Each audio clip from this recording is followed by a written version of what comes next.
Hello again, true crime fans. We've got another mysterious case to explore. The case of Annie Lee. Annie Lee was born on July 3, 1985, in San Jose, California, to Vivian Van Lee and Hogan Lee, Vietnamese immigrants. As an only child, Annie demonstrated exceptional intelligence and talent from an early age, consistently excelling in her studies and being considered the top student in her school. Annie's favorite subjects were chemistry and biology. Her teachers believed she had a bright future in science, with some even predicting she might one day win a Nobel Prize. Throughout her school years, Annie actively participated in scientific conferences, where her work garnered various awards and recognition.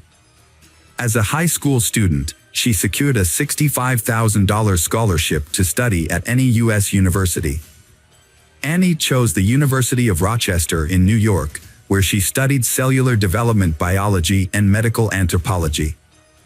She later enrolled in Yale University's graduate school, working in a scientific laboratory and pursuing a doctoral degree in chemistry and biology. Annie's dissertation focused on the study of diseases caused by metabolic disorders.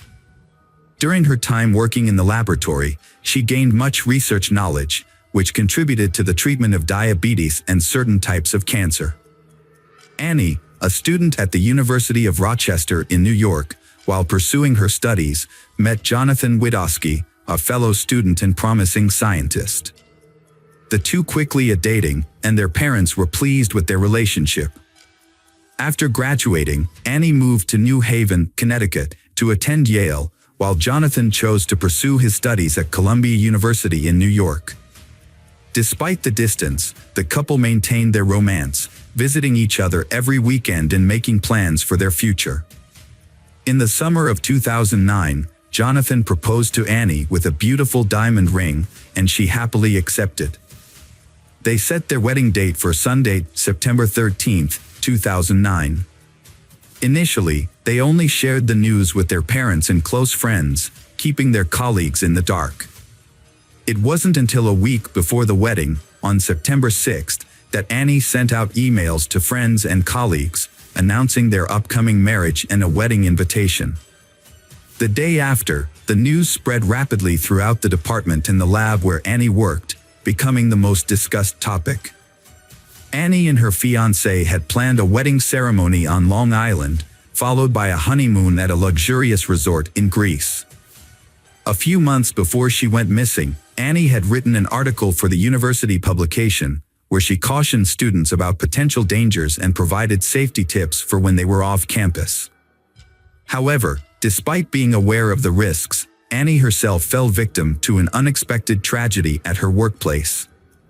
On Tuesday, September 8, Annie left her university dormitory, where she shared a room with 3 friends, and headed to the University Medical Center laboratory, where she worked. The laboratory building, located on Amistad Street, has restricted access and requires a pass and special key card for entry and movement within the premises. A CCTV camera at the entrance captured Annie entering the building around 10 o'clock that morning. She went to her office, changed her clothes, stored her personal belongings, put on a medical coat, locked the door, and proceeded to the biolab. However, Annie never returned to her office that day and seemed to vanish in the corridors. Unfortunately, no one ever saw her alive again. On the evening Annie went missing, her dormitory neighbors were the first to discover the incident. They had grown accustomed to Annie's punctual nature, as she usually returned home at the same time every day. However, as midnight approached and she failed to return, her friends began to worry. Their concerns deepened when they were unable to reach Annie on her phone. Deciding to take action, they reported her disappearance to the police. Upon investigation, it was discovered that Annie's parents and fiancé had also been unable to contact her that night. Initially, they had assumed she was working late due to her heavy workload and would call them back when she was available. When the police arrived, they weren't too worried. They had heard what had happened and assumed that Annie was nervous before the wedding and needed time to calm down.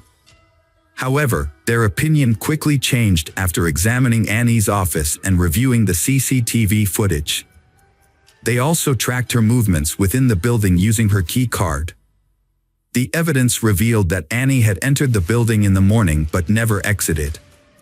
Her personal belongings, including her clothes, bag, wallet, and cell phone, were still in her office. Despite an extensive search, no sign of Annie was found, leaving behind only the unsettling feeling that she had vanished into thin. The disappearance of Annie Lee, a graduate student, led to an extensive investigation by the Federal Bureau of Investigation. Those who knew Annie personally described her as intelligent, kind, cheerful, and energetic, with no known enemies. Her family and fiancé anxiously waited for news, hope she will return safely. However, detectives were less optimistic, concluding that it was likely she was no longer alive. The laboratory building, crime scene, was placed under guard, and the list of suspects was narrowed down to staff and students with authorized access.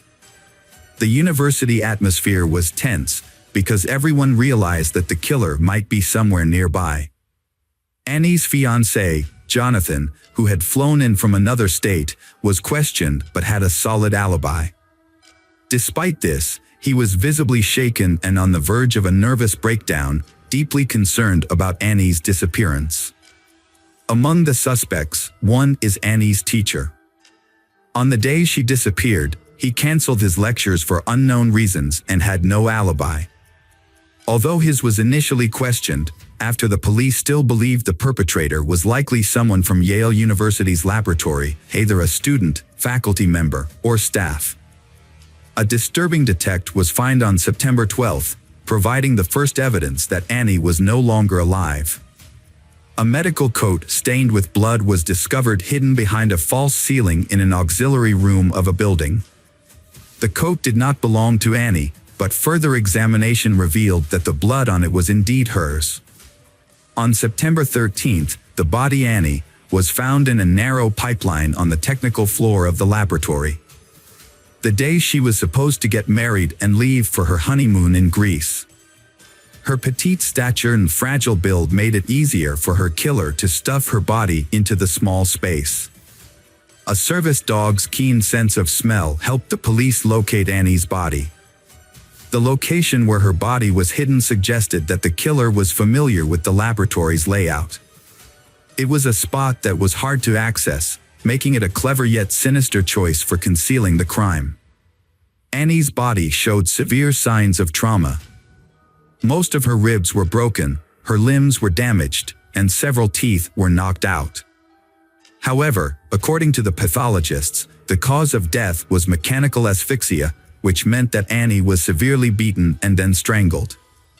A further examination revealed that Annie's clothes had traces of seminal fluid. But it was concluded that she had not been raped. A few days before Annie's body was discovered, police attention was initially drawn to Raymond J. Clark III, a young laboratory technician. Raymond claimed to have seen Annie leave the building without her belongings, implying she intended to return. However, his testimony aroused suspicion from the police. Following the discovery of Annie's body, Raymond became the primary suspect. They collected DNA samples from Raymond and asked him not to leave the country until the investigation was completed. On September 17, Raymond was arrested. Forensic examination results showed that his semen was found on Annie's clothes. And his robe, stained with Annie's blood, was discovered hidden in the suspended ceiling. Additionally, Raymond had suspicious bruises on his body, suggesting that Annie had fiercely defended herself before her death. Despite the incriminating evidence, Raymond denied any involvement in the crime. Further investigation showed that Raymond was a very hot-tempered person, easily angered and often had workplace conflicts.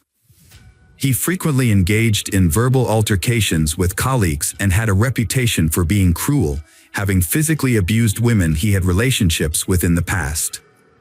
Raymond did not excel academically, but he stood out as a promising athlete in school. He is known for his handsome looks, and has a strong appeal to women. However, he was unable to get into university due to poor grades. Fortunately, with the help of some relatives, Raymond secured a job at a laboratory, starting as a janitor and eventually working his way up to become a technician. During this time, Raymond was in a relationship with a woman named Jessica Del Rocco. However, their relationship was tumultuous, and Jessica later testified against Raymond in court. She described him as controlling, stating that he would constantly monitor her activities, read her messages, and dictate what she could do and couldn't do. He would also become violent when they disagreed. And Jessica claimed that he would physically abuse her. After one particularly brutal incident, Jessica fled from Raymond. She temporarily relocated to another state to escape his abuse. Then Raymond had been in a relationship with Jennifer Radko, a Yale University student, for the past year. Jennifer ignored rumors about his alleged infidelity with students and lab employees. She accepted his marriage proposal, and they proceeding with wedding preparations. The motive behind the murder remains unclear, even after he fully admitted his guilt. He never revealed his motive, even after admitting to the crime. Initially, it was thought that the murder was related to a workplace conflict. Annie was conducting experiments on laboratory mice to study the effectiveness of enzymes in treating cancer, diabetes, and other diseases. Raymond, who considered the laboratory his domain, was in charge of the mice. Two theories emerged about the incident leading to the murder. The first theory suggests that Raymond might have had a conflict with Annie. On the day of the murder, Annie stayed late in the laboratory and entered the area where experimental animals were kept. Raymond, who had cleaned the area, go in there too. The confrontation could have intensified into a physical altercation, which in turn could have led to Annie being strangled by their Raymond a fit of rage. A second theory proposes that Raymond had feelings for Annie, but she rejected his advances. Raymond, unaccustomed to rejection, was hurt by her refusal. When he learned about her upcoming wedding on September 7th, Raymond was completely overcome by intense feelings of jealousy. The next day, when he was alone with Annie in the laboratory, he attacked her, beating and attempting to rape her, then ultimately strangling her. This theory explains the appearance of seminal fluid on Annie's clothes. The case gained widespread media attention from the start. The victim was a promising young scientist, and the crime was committed on campus. Raymond first appeared in court in Connecticut on October 6, 2009, where he denied any involvement in the murder and the charges against him. The hearing was postponed multiple times to allow for the collection of all evidence and materials. It was discovered that Raymond had spent at least an hour with Annie in the laboratory, during which the murder took place. In an attempt to mislead investigators, Raymond used his key card over 50 times at various locations, eventually making his way to the technical floor. There, he spent around 15 minutes hiding the body in the wall.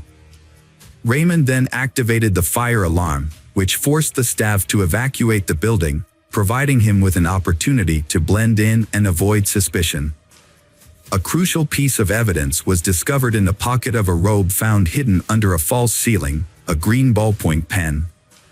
Further examination revealed that Raymond had used this pen to sign his name in various work logs on the same day. Additionally, witnesses reported seeing Raymond scrubbing specific areas of the lab floor repeatedly over the next few days. Despite the floor appearing clean, he also disposed of the cleaning equipment and a pack of tissues with small brown stains, resembling blood splatters, in a trash can. Forensic analysis later confirmed that the tissues contained Annie's blood, indicating that Raymond had made a thorough attempt to eliminate any evidence. In February 2011, Clark agreed to a plea deal in exchange for a reduced sentence. At the court hearing on March 17, 2011, he pleaded guilty to murder and attempted rape and apologized to Tanny's parents and fiancé. However, Raymond never revealed the details of the incident leading up to the murder or his motivation for the crime. As a result, he was sentenced to 44 years in prison.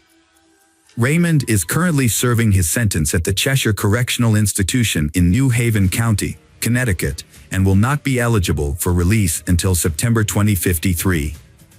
The parents and fiancé of Annie have expressed that they find the given sentence to be fair. At the sentencing, Annie's mother delivered a heartfelt speech. With tears in her eyes, she expressed that she would never get the opportunity to hold her daughter again, witness her marriage, hear her laughter, or enjoy the presence of her grandchildren. She said goodbye to her child, whom she cherished as the greatest gift from God. Hi there, investigators. It's time to uncover the truth behind another case. The case of Xavier Dupont de Ligons. Xavier Dupont de Ligons, born March 9, 1961.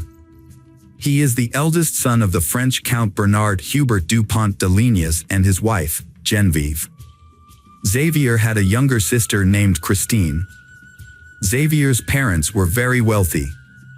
Xavier's mother, Geneviève, claimed to have received messages from the divine, which she wrote down during her creative writing sessions. Her strange beliefs developed into teachings about the impending apocalypse, and she founded a religious sect called the Church of Philadelphia. The group consisted of members of the aristocracy, whom Geneviève believed would survive the apocalypse and participate in the renewal of the world. Despite his father's aristocratic title, Xavier had little interest in the French tradition.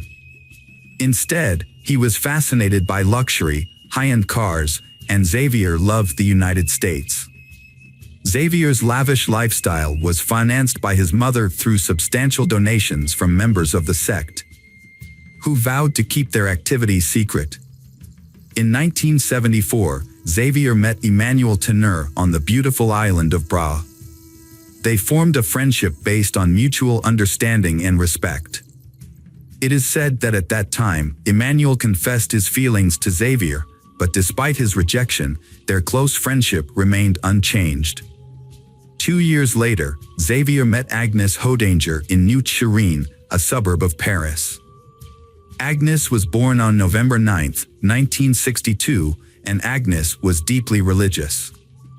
She worked as an assistant at the Blanche de Casse Catholic School in Nantes, where she taught catechism. Although information about Agnes' family is not widely available, there are many sources that indicate that Xavier and Agnes formed a very close relationship.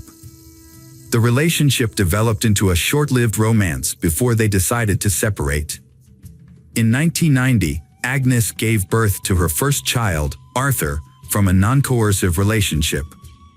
Soon after, she and Xavier got back together, rekindled their love, and decided to marry. Xavier adopted Arthur as his son. 2 years after the breakup, they welcomed the birth of their second son, Thomas, who was considered the heir to the family. To commemorate this important event, Xavier chose Emmanuel as the first person to support Thomas. After Thomas, the couple had 2 more children, Anna and Benoit. The family of 6 lived happily. Xavier showed himself to be a loving father and his children excelled in school, opening up a promising future. Agnes passed on her faith to her children and took them to church. Around 2000, in accordance with their interests and wishes, Xavier moved his family to the United States. Xavier, a reserved, charismatic, and multilingual man, believed he could easily integrate into the United States. However, this project failed, resulting in significant financial loss. Upon returning to France, Xavier was left in a large amount of debt after several failed business ventures. Xavier was described as a salesman in some investigations. According to French media reports, financial problems had been a major concern for Xavier for many years. One of Xavier's failed projects was the importation of plans from the United States into French. In addition, Xavier also started a small business but found only limited success. These businesses included hotel and restaurant guides for sales representatives, a loyalty system for restaurants, and an association called the French Federation of Commerce. Xavier was also listed as the manager of another business that has not been clearly disclosed. Eventually, the business's accounts were few, and by 2003, Xavier had hired 6 sales staff. Xavier's work was often Monday through Friday and brought in less than $4,200 in reported annual income. The mounting financial problems began to strain Xavier's marriage, perhaps due to the usual disagreements in marriage. In 2004, Agnes wrote on a French forum about the challenges she and her husband faced, notably that Xavier had told her that the collective death of the entire family would not be a disaster. The financial situation worsened, and by 2009, the mounting debt had taken a serious toll on their relationship, forcing them to temporarily separate. During this time, Xavier sent Agnes several letters blaming her for the family's difficulties and the debts they were facing. This emotional stress affected Agnes, causing her to lose her sense of direction and suffer from insomnia. During this difficult time, Xavier sought help from his friend Emmanuel, who came from a wealthy family and had inherited a fortune from his father. Emmanuel was always ready to help Xavier financially. Emmanuel not only lent Xavier money, but also financed his trips and co-signed the purchase of a house. With Emmanuel's help, the Xavier family lived in a small wooden house on the outskirts of Nantes in the late 2000s. However, after settling down, the neighbors found Agnes to be stubborn and not easily put up with her husband. But behind closed doors, Agnes faced personal problems. She felt Xavier was too slow and unloving, and sometimes even abusive towards Agnes. She was also frightened by the way Genevieve, her mother-in-law, controlled Xavier. She described Genevieve as a mentally ill mystic and was extremely fearful. On January 20, 2011, Xavier's father Bernard died. Xavier hoped that his father's death would result in an inheritance, which would help him solve his financial problems. However, Xavier was shocked. When he went through his father's possessions, he found nothing of significance. The remaining items included a few pieces of paper, a rifle, a name tag, a ring, and some cash, which Xavier promptly took. A few hours after his father's death, Xavier withdrew cash using his father's card. On February 2nd, he obtained a gun license, and on March 12th, he purchased a silencer for his rifle.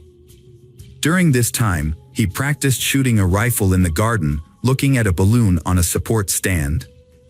Emmanuel visited and tried shooting, finding nothing unusual. Xavier explained that the silencer was to avoid disturbing the neighbors. On Friday, April 1st, Xavier and Emmanuel went to a shooting range together, where Xavier's rifle was the focus of attention. The next day, Emmanuel called Xavier 5 times and they talked for almost an hour. Sunday, April 3rd. That night, Xavier, Agnes, and their children watched a movie and had a nice dinner at a restaurant. Everyone in the family was there, except Thomas, who was studying at a Catholic school and living in a nearby dormitory. After the outing, the family returned home and were seen by neighbors.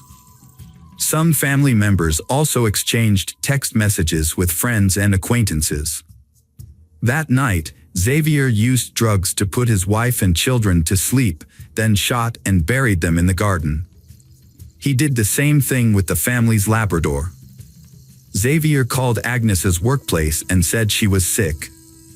He then contacted Arthur's school and said Arthur had been in a motorbike accident.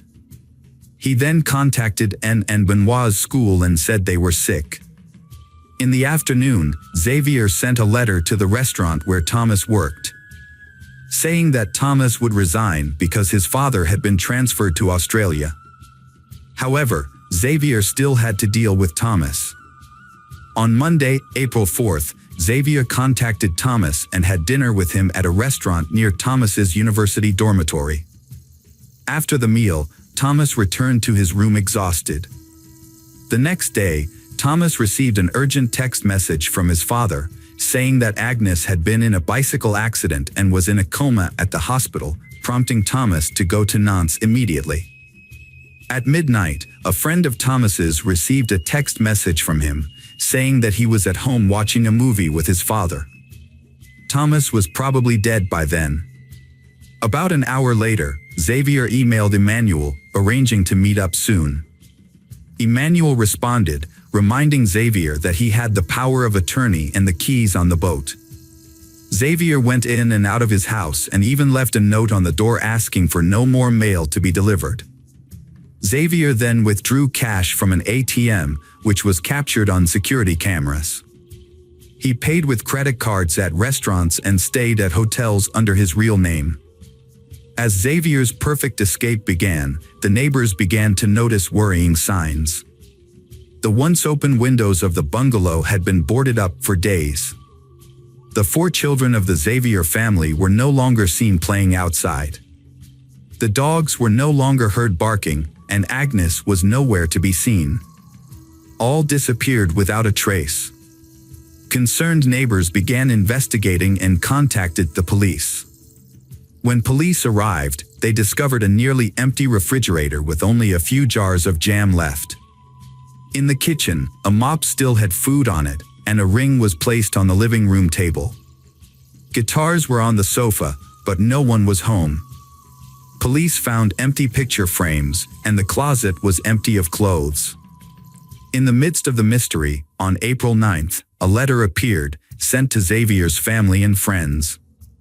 The letter claimed that Xavier had been hired by the U.S. Drug Enforcement Administration and that the family had gone undercover as part of a witness protection program, explaining why they had suddenly disappeared and had not communicated.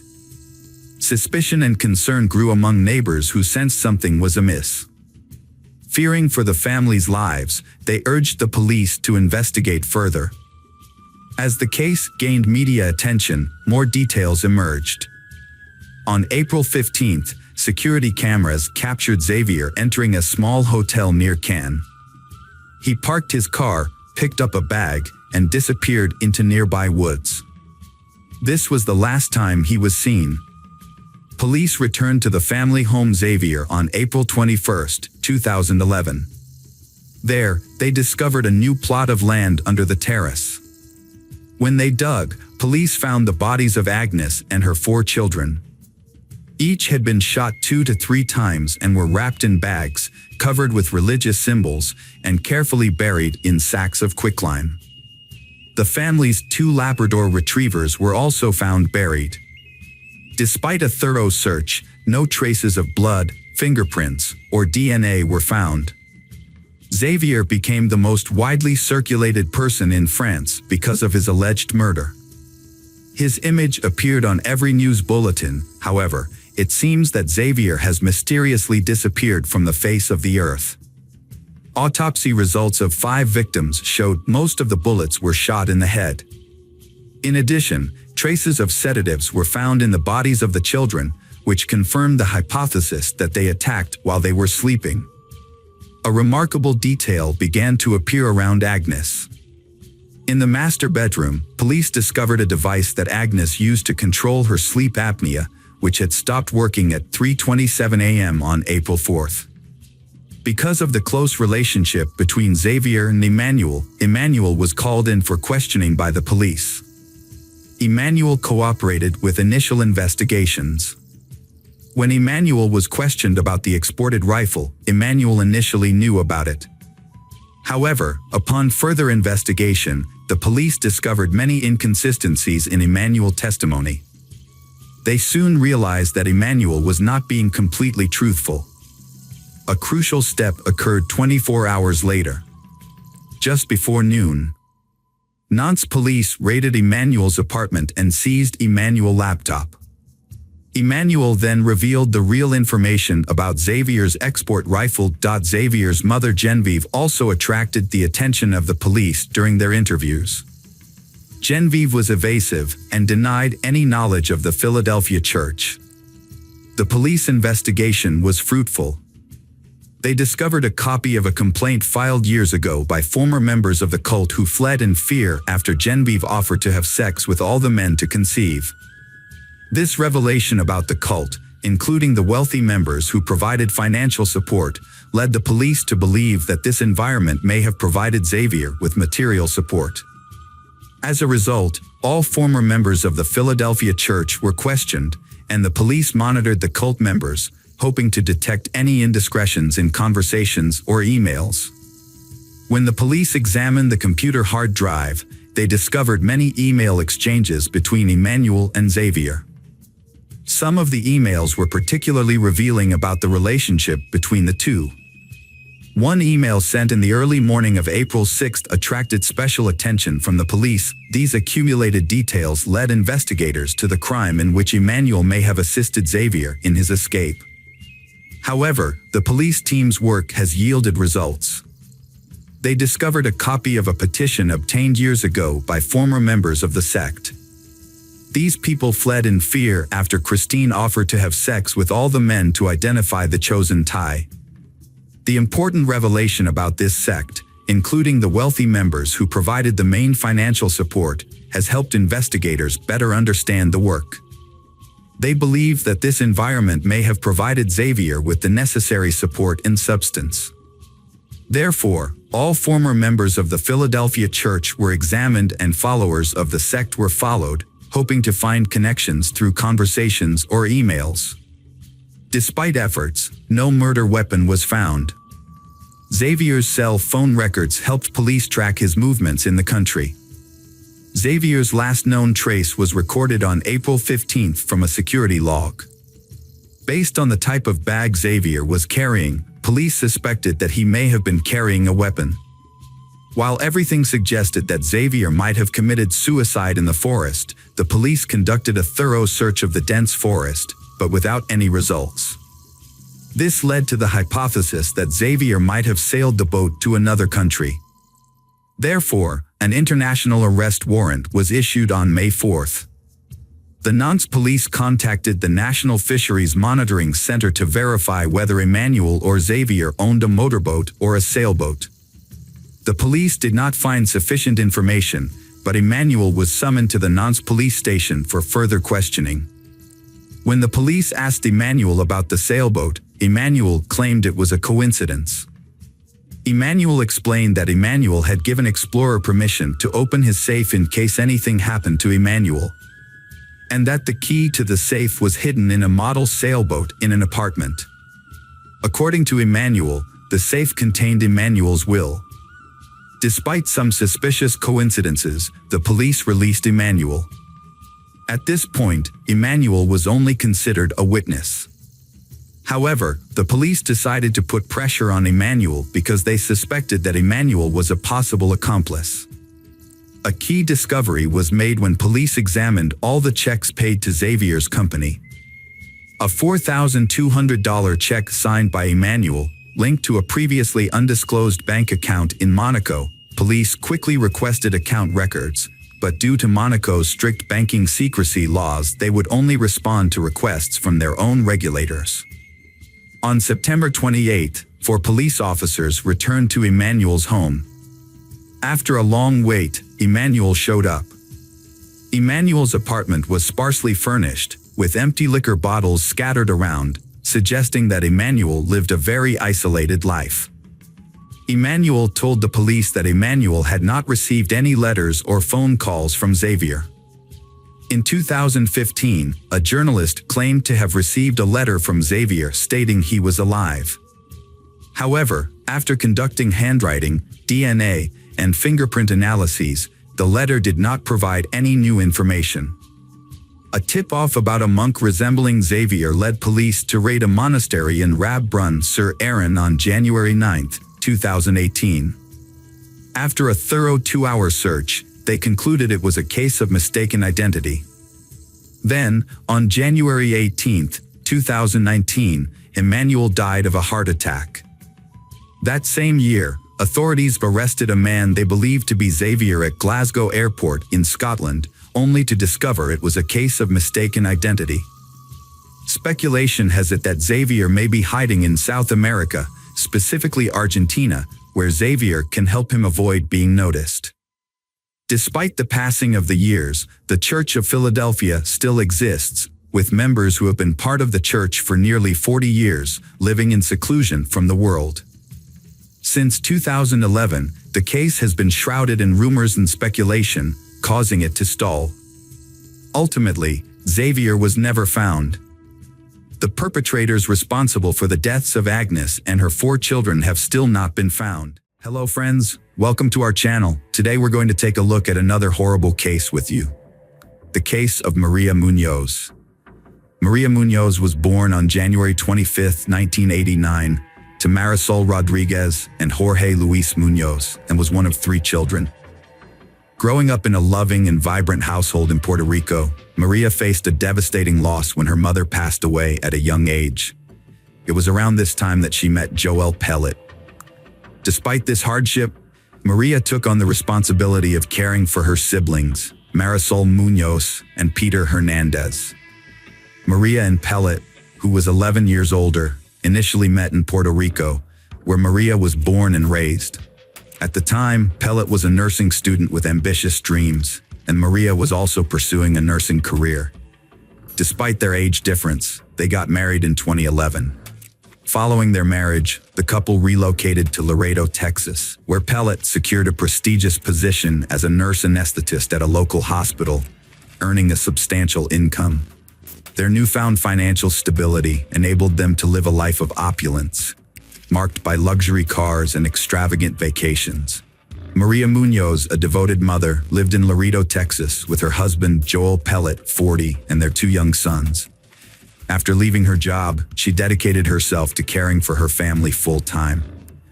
Maria adored her boys and prioritized their needs, taking them to the park daily and reading to them before bedtime. Although she savored every moment at home, she also made time for her passion, playing the piano. Despite her contentment, Maria held on to her aspiration of furthering her education and resuming her nursing career. Pellet's relationship seemed perfect, but beneath the surface, a different story emerged. After his second son's birth in 2018, people noticed changes in his behavior.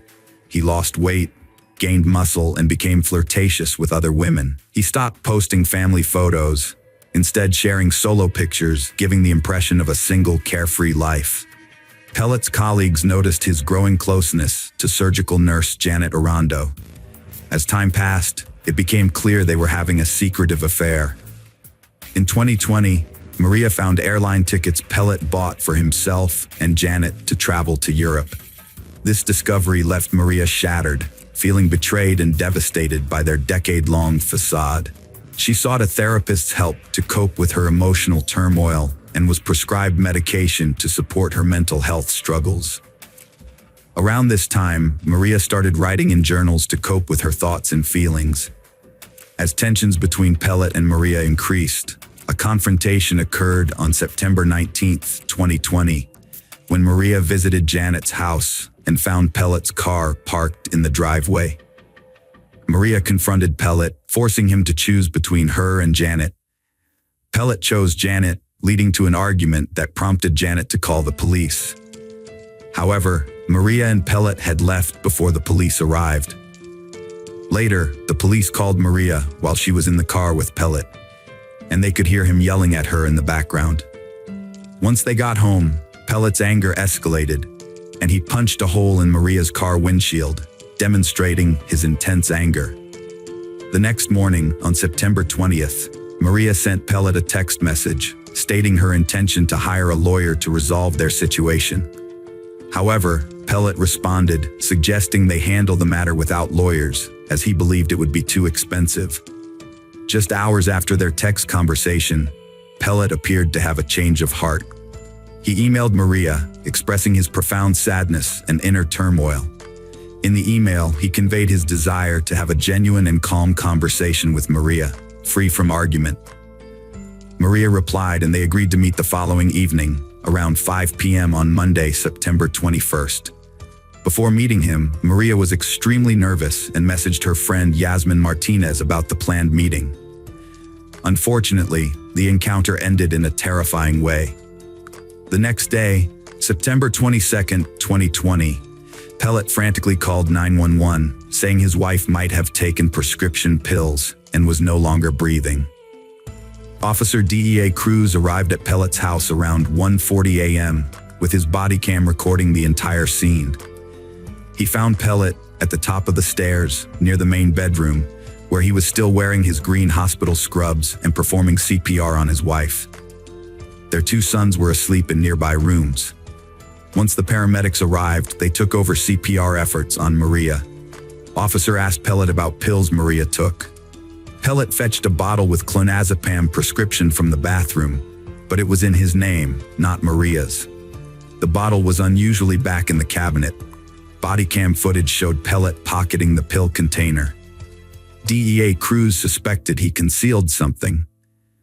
A needle catheter on the stairs and a medical bag with syringes outside a clinical setting raised more questions. Pellet informed the officers that Maria had been battling severe depression lately, which had taken a toll on her mental health. According to him, her desperation to deal with her overwhelming emotions led her to take the pills as a last resort. Despite efforts, Maria was pronounced dead at 3:58 a.m. Pellet was questioned, explaining he and Maria had a conversation, became intimate, and he took a shower. When he returned, Maria was unresponsive and not breathing. Officer notices Pellet's suspicious behavior, excessive sweating and evasive answers, contrasting with others. This raises suspicions, and Sergeant Lismata takes him in for questioning. Upon arrival, Pellet was left alone in the interrogation room for a period before an officer entered. Unbeknownst to Pellet, his actions were being recorded on video. When the officers reviewed the footage, they were shocked to see Pellet's sudden, extreme behavior. He began screaming, crying, hitting the walls, and throwing furniture around the room. His loud, out-of-control outburst caused a stir among people in the hallway and nearby rooms, who were frightened by the commotion coming from his room. Sergeant Louis Mata spoke with Pellet at 4 a.m. Pellet confessed to having an affair with Janet, whom he'd left the family home for 5 months prior. Maria knew about it. Pellet visited the family home, they talked and became intimate. He gave her clonazepam for anxiety and depression, but didn't know how much she took. He found her unresponsive 10 minutes later. After questioning, Maria's autopsy was performed just 8 hours after her death. This timely autopsy allowed for detection of any substances in her stomach contents. The results revealed a surprise: no pill fragments, but a small, red pinprick mark on her elbow, suggesting an injection. This finding shifted the investigation's focus. Maria's journal, found by investigators, revealed her anxiety and depression struggles. Her writings exposed her deep love for her husband and desire to save their family despite his infidelity. Entries disclosed her husband's abuse, her grief, and her longing to escape sadness. One plea read, "I don't want to be sad anymore. Bring me laughter, bring me peace, bring me happiness again." The day before Maria Muñoz's untimely death, she wrote in her journal, revealed her desire to live and move forward with her life. There was no hint of suicide or plans to end her life. As a result, after reviewing her journal, investigators initially ruled out suicide as a possibility. They needed more information to understand what had really happened. Sergeants Mata and Cruz received toxicology test results contradicting Pellet's claim about Maria having clonazepam. Instead, the tests revealed 7 surgical drugs in her system: morphine, Demerol, Versed, propofol, ketamine, Leanne, and Naren. Notably, propofol and ketamine are sedatives and pain management drugs, typically used intravenously during operations. The discovery of propofol in Maria's body was the most startling revelation for the investigators. Given his profession as a nurse anesthetist, they suspected that Pellet would have had access to the drug. Dr. Hunzinger, who had worked with Pellet and was familiar with propofol, was shocked by the unusually high amount found in Maria's system, the highest he had ever seen. This led the doctors to strongly suspect that propofol was the direct cause of Maria's death, as Pellet would have known the correct dosage to sedate someone or cause an overdose. Furthermore, a small mark on Maria's arm suggested that she may have been injected with a substance. The investigators believed they had sufficient evidence to arrest Pellet for his wife's murder, based on the toxicological report, his suspicious behavior, and Maria's journal. An arrest warrant was quickly obtained, and DEA crews promptly apprehended Pellet, who offered no resistance, almost as if he had anticipated his arrest.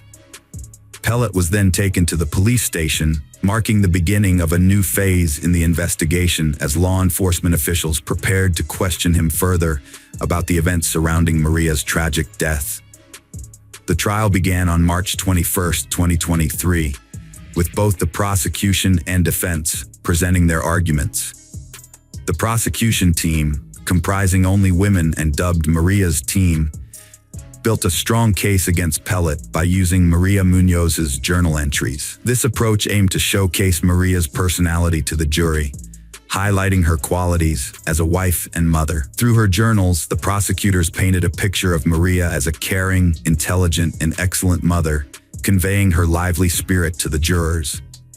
During the trial, prosecutors suspected that Pellet drugged Maria by putting substances in her drink, making her sleepy. After she became unconscious, they believed he injected propofol into her arm. Prosecutors also thought Pellet deliberately delayed calling 911 so that responders would be unable to rescue Maria when they arrived. The journals helped prosecutors understand the challenges Maria faced, strengthening their resolve to seek justice in her case. Pellet's lawyer, Roberto Bali, argued that his client wanted to reconcile with wife Maria Munoz before her death, citing uncertain cause of death and insufficient evidence. Bali noted Pellet gave Maria a drug to reverse overdoses on the night she died, and both struggled with addiction, with no signs of force or coercion. After investigating Maria's social circles, friends, and family, it became clear that she was not a drug addict. It was evident that Pellet was the only person who could have provided her with the substantial quantity of propofol found in her system. Additionally, authorities convinced Pellet's girlfriend, Janet Avendano, a surgical nurse, to testify against him. She revealed that Pellet had confided in her, admitting that he gave Maria something to calm her down. Avendano also confirmed that Pellet had brought drugs, including propofol, home from work. The jury reached a verdict in under an hour, following a 9-day trial. On March 30, 2023, the jury found Pellet guilty of Maria's murder.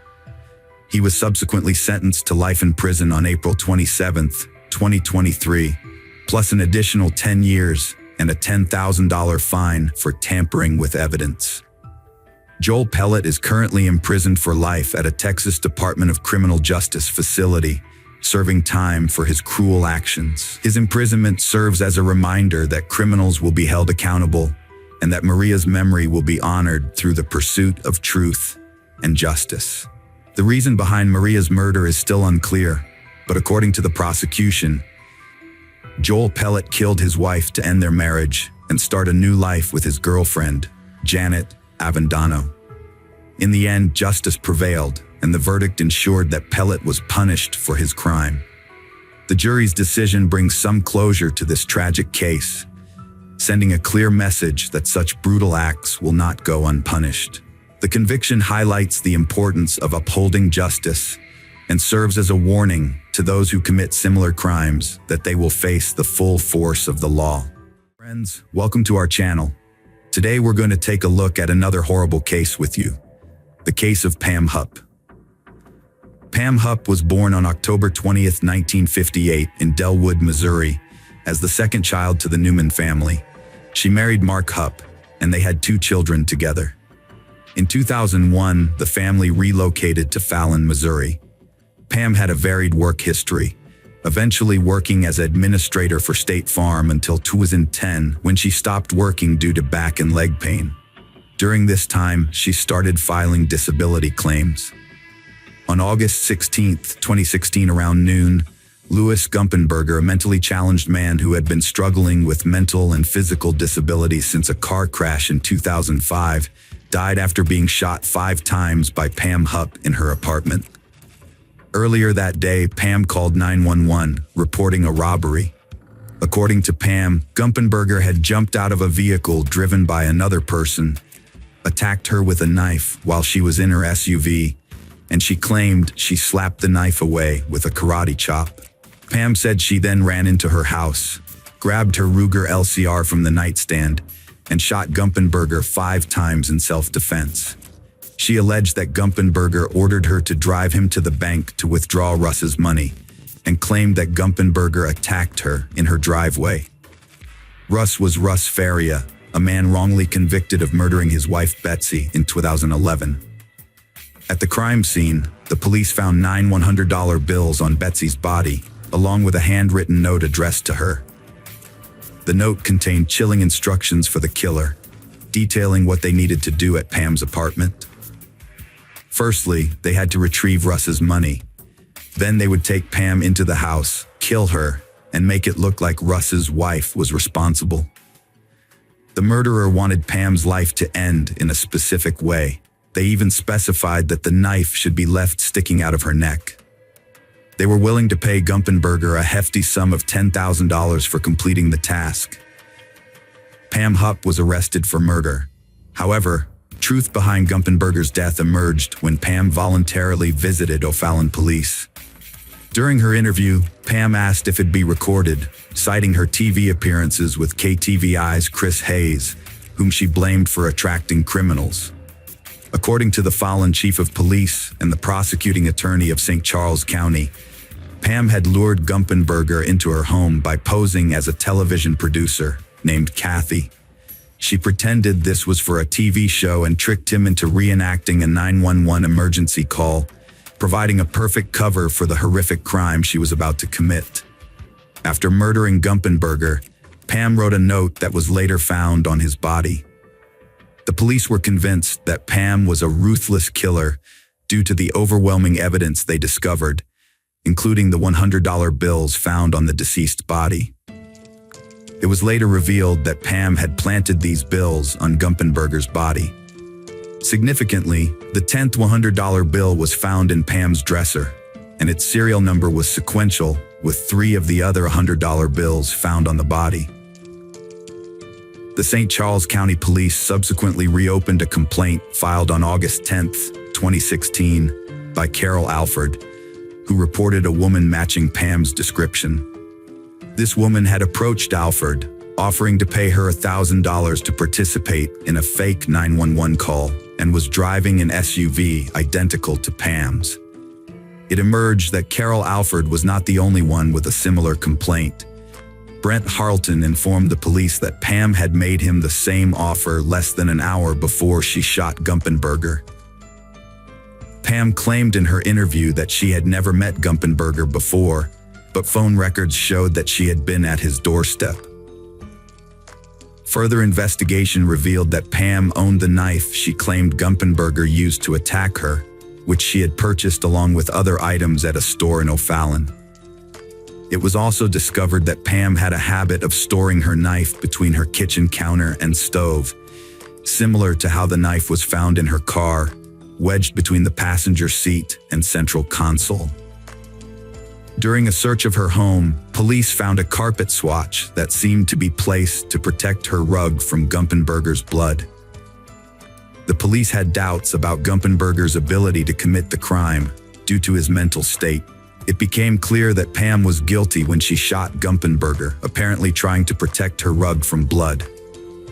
On August 23, 2016, Pam Hupp was arrested and charged with first-degree murder and armed criminal action. When she was arrested, she asked to use the restroom and then attempted to take her own life by stabbing her wrist and neck with a ballpoint pen. Fortunately, she failed.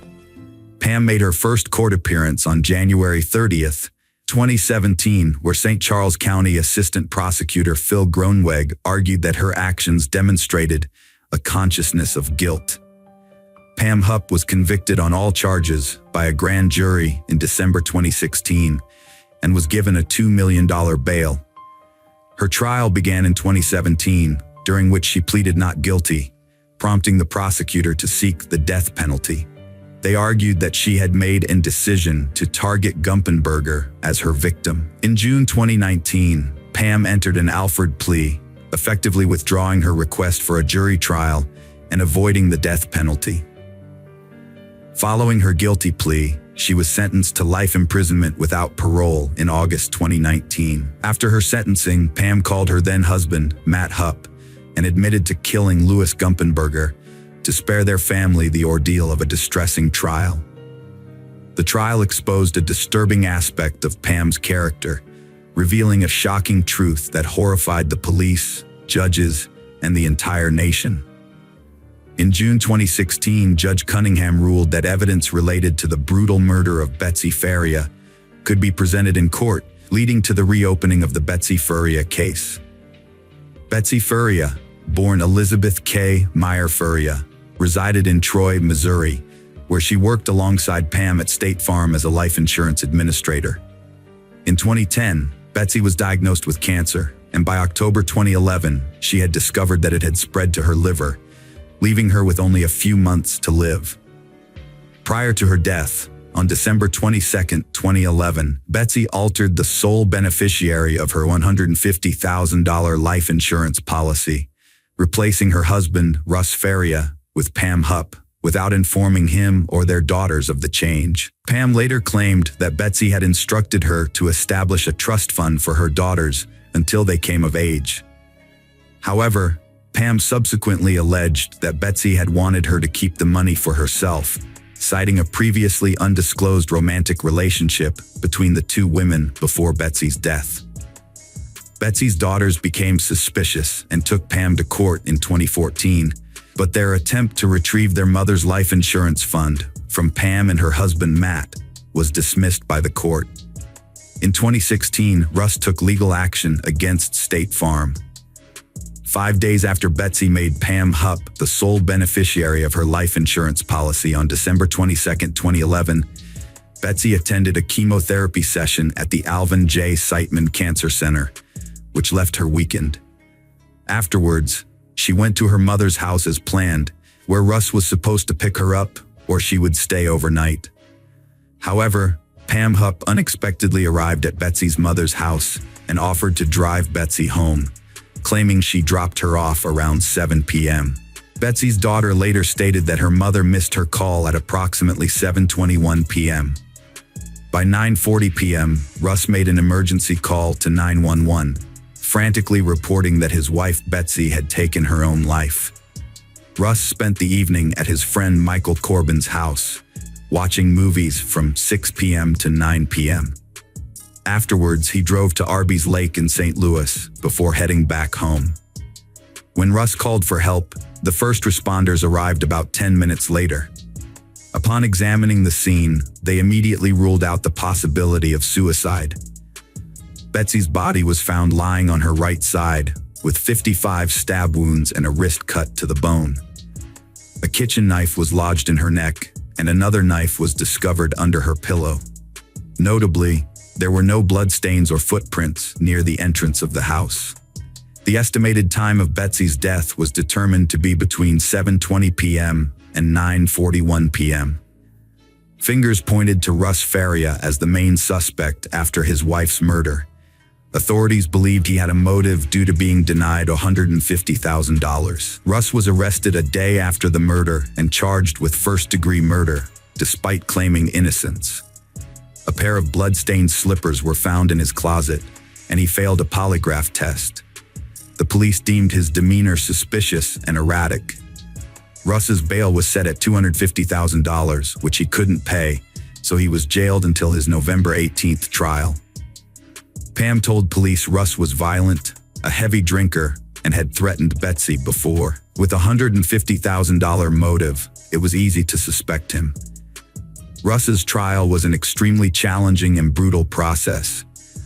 According to his lawyer Joel Schwartz, Russ maintained his innocence, stating that he was with friends on the night in question, and they corroborated his alibi. Furthermore, Russ had purchased food from a store, making it practically impossible for him to have committed the crime in question. The prosecutor countered that Russ's friends were in on it, lying about his whereabouts and maybe even helping him.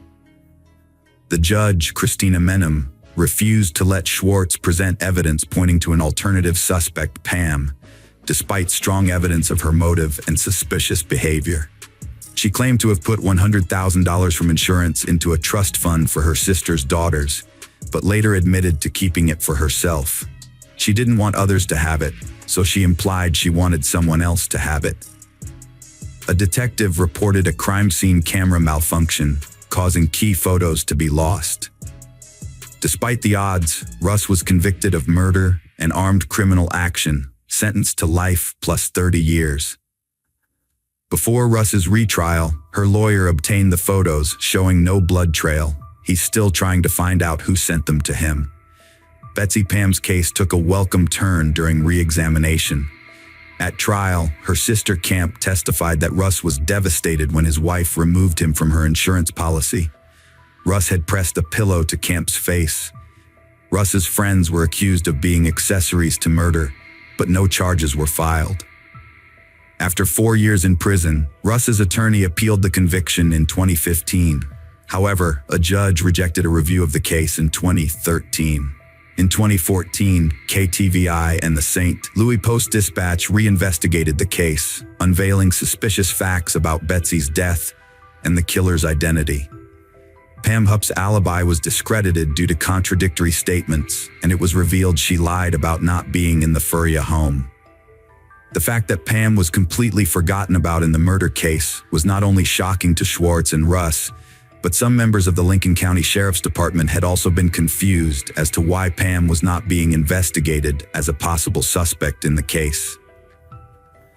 In an interview, an officer had shared how shocked he was when no one was looking in Pam's direction. Everyone had been fixated on Russ.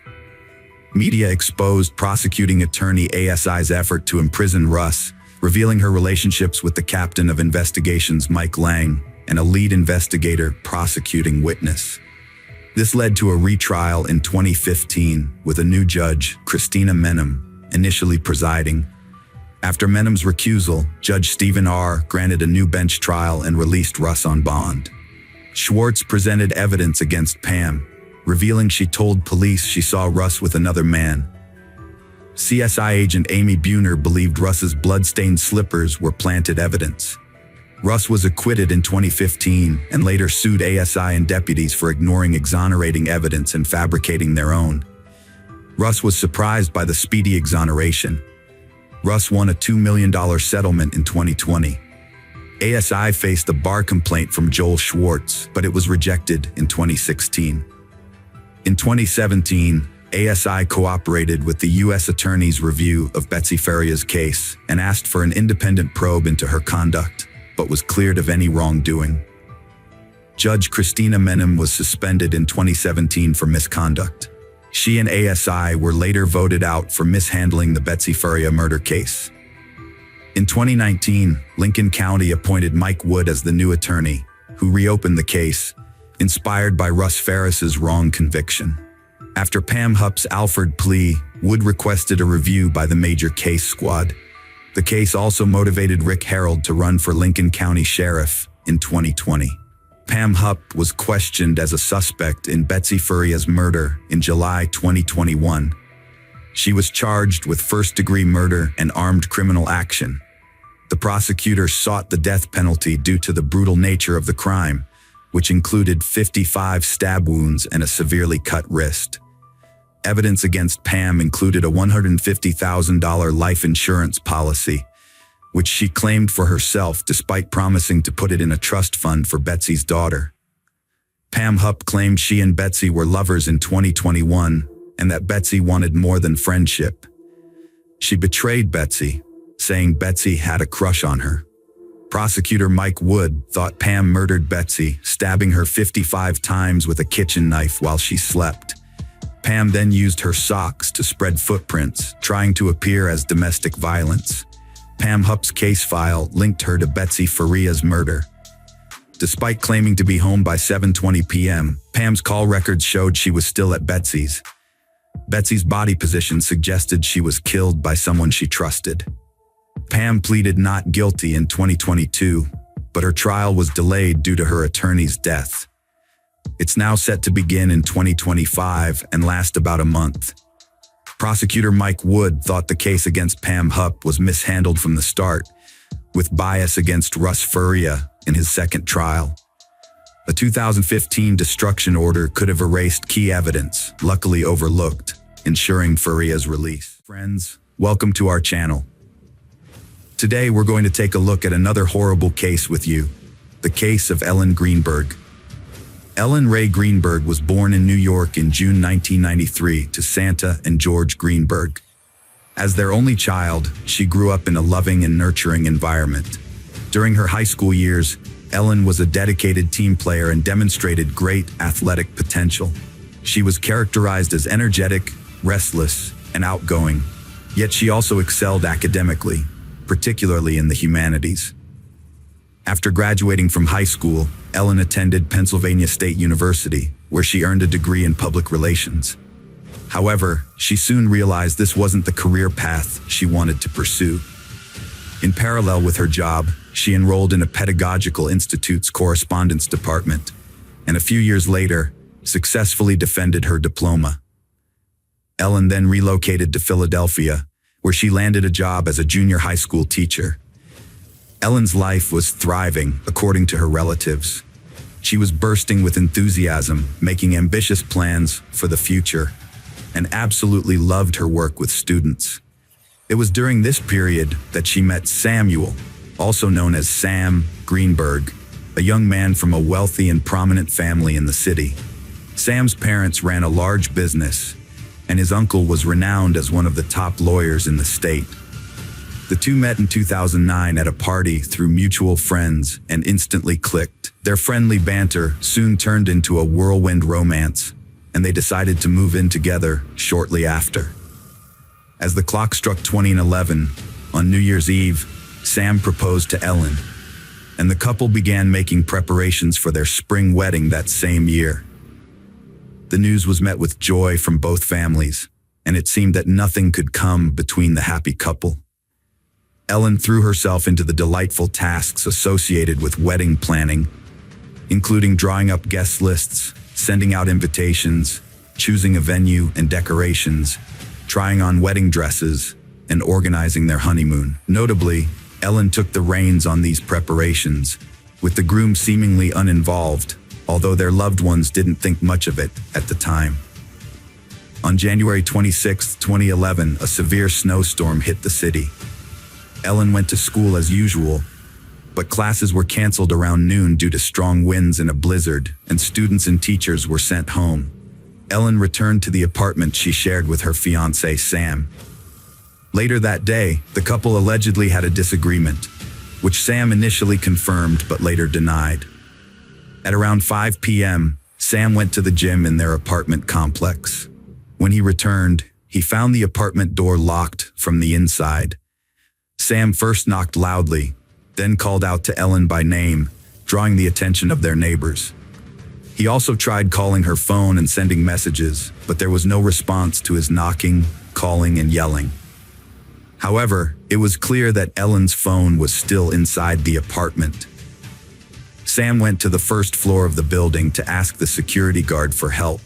He explained the situation and asked if it was possible to open the front door, but the guard said he didn't have the authority to do so and couldn't leave his post. Sam returned to his floor, determined to take action. He used his shoulder to force open the door, managing to break the latch on the first try. As he entered the kitchen, he was met with a horrific sight. Ellen was sitting on the floor, her back against the cabinet door, her body brutally slashed with a knife and her clothes covered in blood. Sam immediately called emergency services, describing the scene. When asked to check Ellen's pulse, Sam hesitated, repeatedly asking if it was really necessary. Then there was a pause before he suddenly announced that there was a knife stuck in Ellen's chest, which he claimed he hadn't noticed until that moment. He concluded that Ellen was clearly already dead. The police officers who responded to the call were taken aback, having never encountered a scene like this in their extensive careers. They found the door locked from the inside with a latch, which Sam had later dislodged with his shoulder. There was no evidence of forced entry or intruders in the room. Nothing had been stolen from the apartment, and all valuables and cash remained untouched. The officers noted that nothing appeared to have been searched or disturbed. However, the most striking aspect emerged when the deceased girl's body was examined. There were no signs of struggle or attempts at self-defense, suggesting that the event occurred suddenly and the victim had no time to react. The body bore approximately 24 stab wounds of varying depths, with the fatal blow delivered to the heart, claiming Ellen's life. The investigation's gross negligence in examining the crime scene and the victim's body will be revisited later. This oversight allowed crucial evidence to go undetected, permitting a potential perpetrator to remain at large. What was even more bizarre was the police's behavior, who, even before the medical examination, seemed to think that Ellen's injuries were self-inflicted. The fact that Ellen had been experiencing panic attacks and was seeing a psychologist and was on prescription medication led them to believe that she had attempted to take her own life.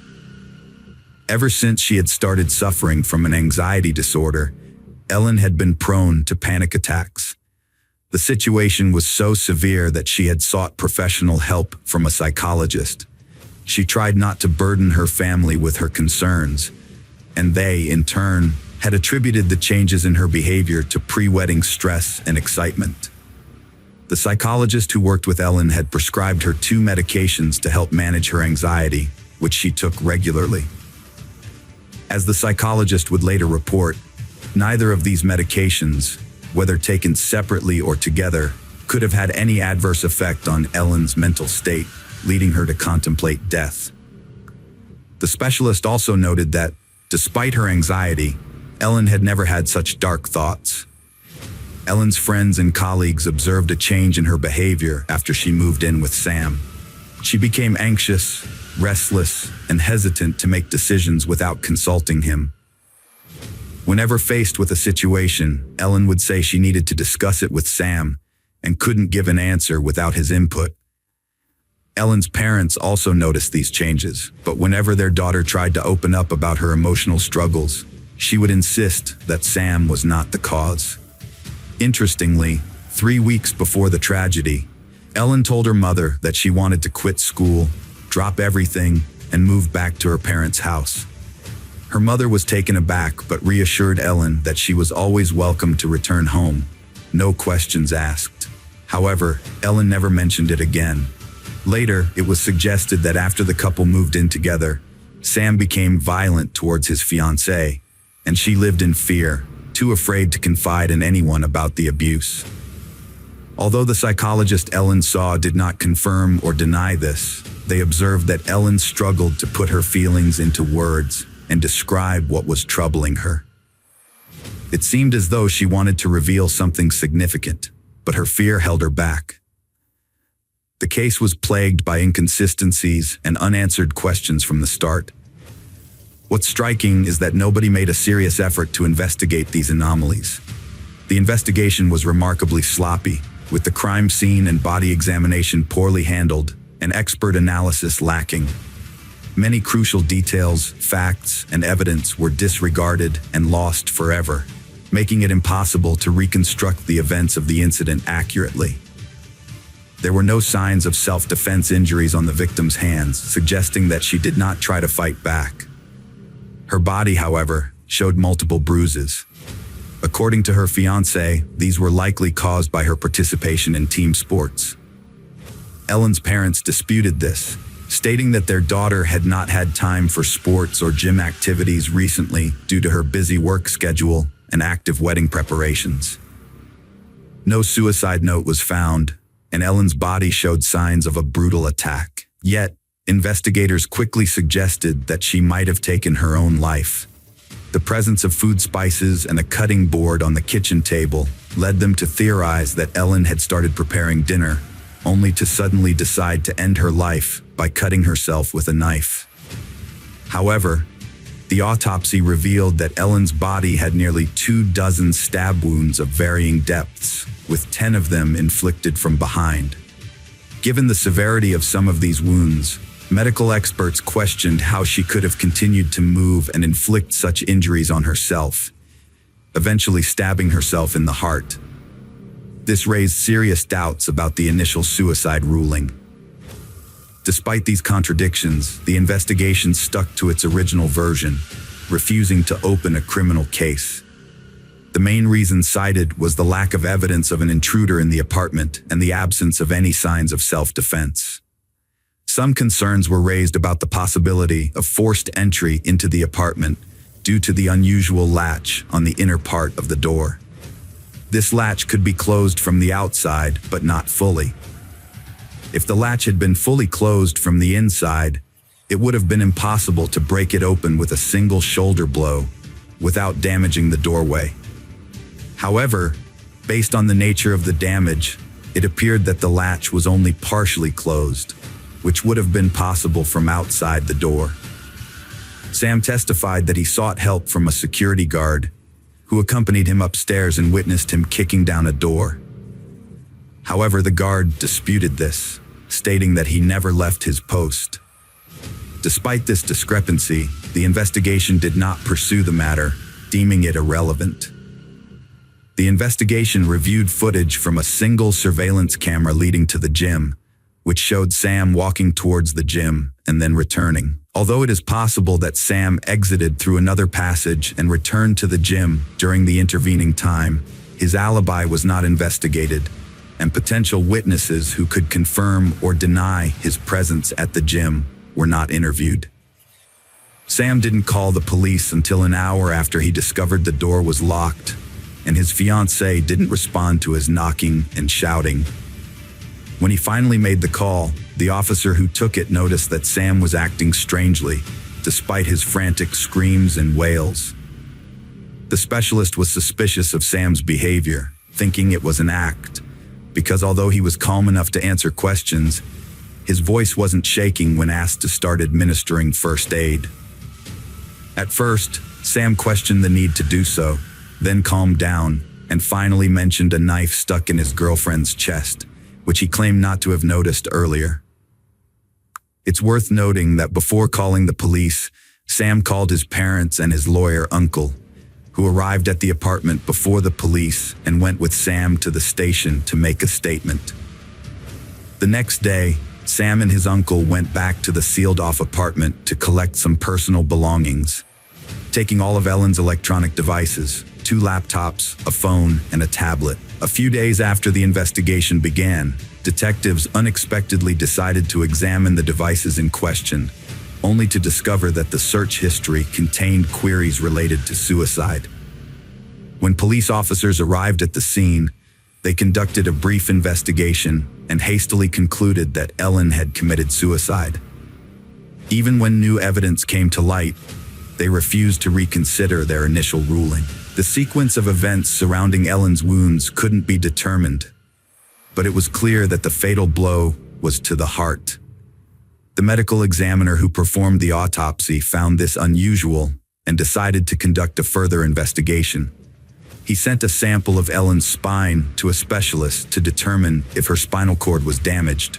If it was, Ellen would have been paralyzed and unable to inflict the fatal wound herself. However, the specialist suddenly changed his mind, abandoned the investigation, and claimed that the spinal cord was intact. Despite this, the report was never attached to the case files. The authorities also overlooked the fact that, despite the extensive wounds on Ellen's body, there was very little blood at the scene, suggesting that someone may have cleaned it up. No one bothered to search for potential signs of blood being washed away. The luminol that could have been used to detect blood traces was ignored. Additionally, the trash cans in the apartment were not examined, which meant that any potential evidence they may have held was lost forever. The Greenberg family broke the devastating news to Ellen's parents about their daughter's death, as they were the first to arrive at the scene. Although Ellen's family lived several hundred miles away, they rushed to the location as soon as possible. Santa and George were in shock, refusing to accept that their daughter would take her own life. However, they were left with unanswered questions about the events of that night, and received only a vague conclusion with no criminal investigation. Frustrated, the Greenbergs' family decided to launch their own inquiry with the help of independent experts. A private detective, intrigued by the case, offered his services for free. After reviewing the evidence, the detective concluded that Ellen's body had been moved after her death, evident from a dried blood trickle from her nose to her ear and smeared stains on the floor resembling drag marks. Furthermore, a guard recalled that Sam, who had sought help, was wearing boots, not a tracksuit as he had claimed. Despite the presentation of new evidence and witness testimony, the parents of the deceased were once again refused a criminal case or further investigation. In addition, they were refused access to case files, which included a recording of Sam's phone call to the police and surveillance footage. Years later, a young officer joined the county's homicide unit as an assistant prosecutor. Having heard about the unsolved and unusual case while studying at the university, he decided to conduct a further investigation. During his inquiry, he discovered that the injury to the back of Ellen's head suggested she may have been attacked from behind, and that there was no evidence of a spinal cord injury, contradicting the official conclusion. After re-examining the preserved spine fragment, an independent specialist concluded that the spinal cord had suffered damage in multiple areas, making it impossible for Ellen to have caused further harm to herself. Despite this, the police declined to initiate criminal proceedings. In 2018, the coroner officially ruled that all 20 wounds were self-inflicted, but Ellen's grieving parents filed a new lawsuit in 2019, alleging that the coroner and experts had not done their jobs properly. Although the lawsuit was heard and settled, the trials did not begin due to the pandemic. Ellen's family, friends, and colleagues are convinced that she could not have taken her own life, citing her aversion to the sight of blood and low pain threshold. The parents created a social media page to share official documents, new information, and alternative theories. In the summer of 2022, the case was dismissed once again, but the Greenbergs managed to transfer it to the district attorney's office, where a new prosecutor took over and reopened the investigation, 11 years after the tragic events. However, to this day, the investigation remains unfinished. After the tragedy, Samuel made an effort to stay in contact with his estranged father-in-law and mother-in-law for the first year. However, he did not participate in the investigations they initiated. He refused to cooperate with the police and showed no interest in the case. He openly accepted the official account that his fiancée had inflicted the fatal injuries on herself. Samuel soon found comfort with another woman and married her just a year later. He and his new wife moved to a different state and ended all ties with the Greenberg family. Today, Samuel and his wife are raising 2 children together, and he tries to forget about his deceased ex-fiancée. Hello friends, welcome to our channel. Today we're going to take a look at another horrible case with you. The case of Jennifer Cave. Jennifer was born in March 1984 near Bishop, Texas, where her family lived in a modest farmhouse. Her mother, Sharon, was in her second marriage, which added 3 children to the family: Jennifer, Lauren, and Clayton. Vanessa, from Sharon's first marriage, was the oldest sibling. Jennifer's father, Charlie, worked as a welder and was a decent husband and father, until his alcoholism turned him into a mean and unbearable person who would hurl insults and cause trouble. When he was sober, he was calm and respectable. Sharon's family stayed close despite their unstable home. She worked at a chemical plant and cared for the kids. Jennifer, unlike her outgoing siblings, was shy and book-smart, developing exceptional memory. However, her love for reading affected her eyesight, requiring glasses, which didn't boost her self-esteem, but didn't stop her from participating in school activities. Eventually, her father's destructive drinking habit caused her family to break apart. After the separation, Jennifer and her brother Clayton chose to stay with their father, Charlie. They showed him great compassion and tried to support him in overcoming his addiction, hoping to prevent his downfall. Jennifer was so desperate to help her father quit drinking that she ignored his lack of determination to fight his habit. 4 years after her parents' divorce, in 1999, Sharon met Jim Sedgwick, a new partner. As Jennifer entered her teenage years, she underwent a transformation. She got rid of her braces and contact lenses and replaced her glasses, which brought out her natural beauty. However, her personality began to change along with her physical appearance. She started socializing with kids from troubled families, but thanks to her high intelligence, she managed to graduate at the top of her class. Jennifer majored in finance at Texas State University, but soon became disillusioned, withdrawing after one semester. She then attended community college, worked part-time, and dated Mark from a respectable family. However, she began frequenting parties, drinking heavily, and using marijuana, possibly influenced by her father's substance abuse. On one fateful night, Jennifer Cave's life took a tragic turn when she met Colton Panic. A gunshot wound to her right arm ultimately led to her demise. The bullet pierced her arm and chest, striking her heart, causing rapid blood loss from a vital artery. Further examination revealed multiple stab wounds across her body, with the most severe injuries on her chest and neck. The attacker inflicted a total of 18 stab wounds after she had died. In an attempt to conceal the body, the perpetrator decapitated Jennifer and shot her through the throat into her head. They then tried to dismember her by severing her upper limbs and placed them in prepared bags and trash bags. The torso was left in the bathtub, covered with a saw. However, something disrupted the initial plan, forcing the perpetrator to change their actions.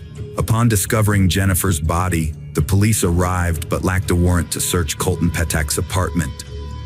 Initially, they could only observe the scene and secure the area. After obtaining the necessary warrant, a thorough search of the apartment was conducted.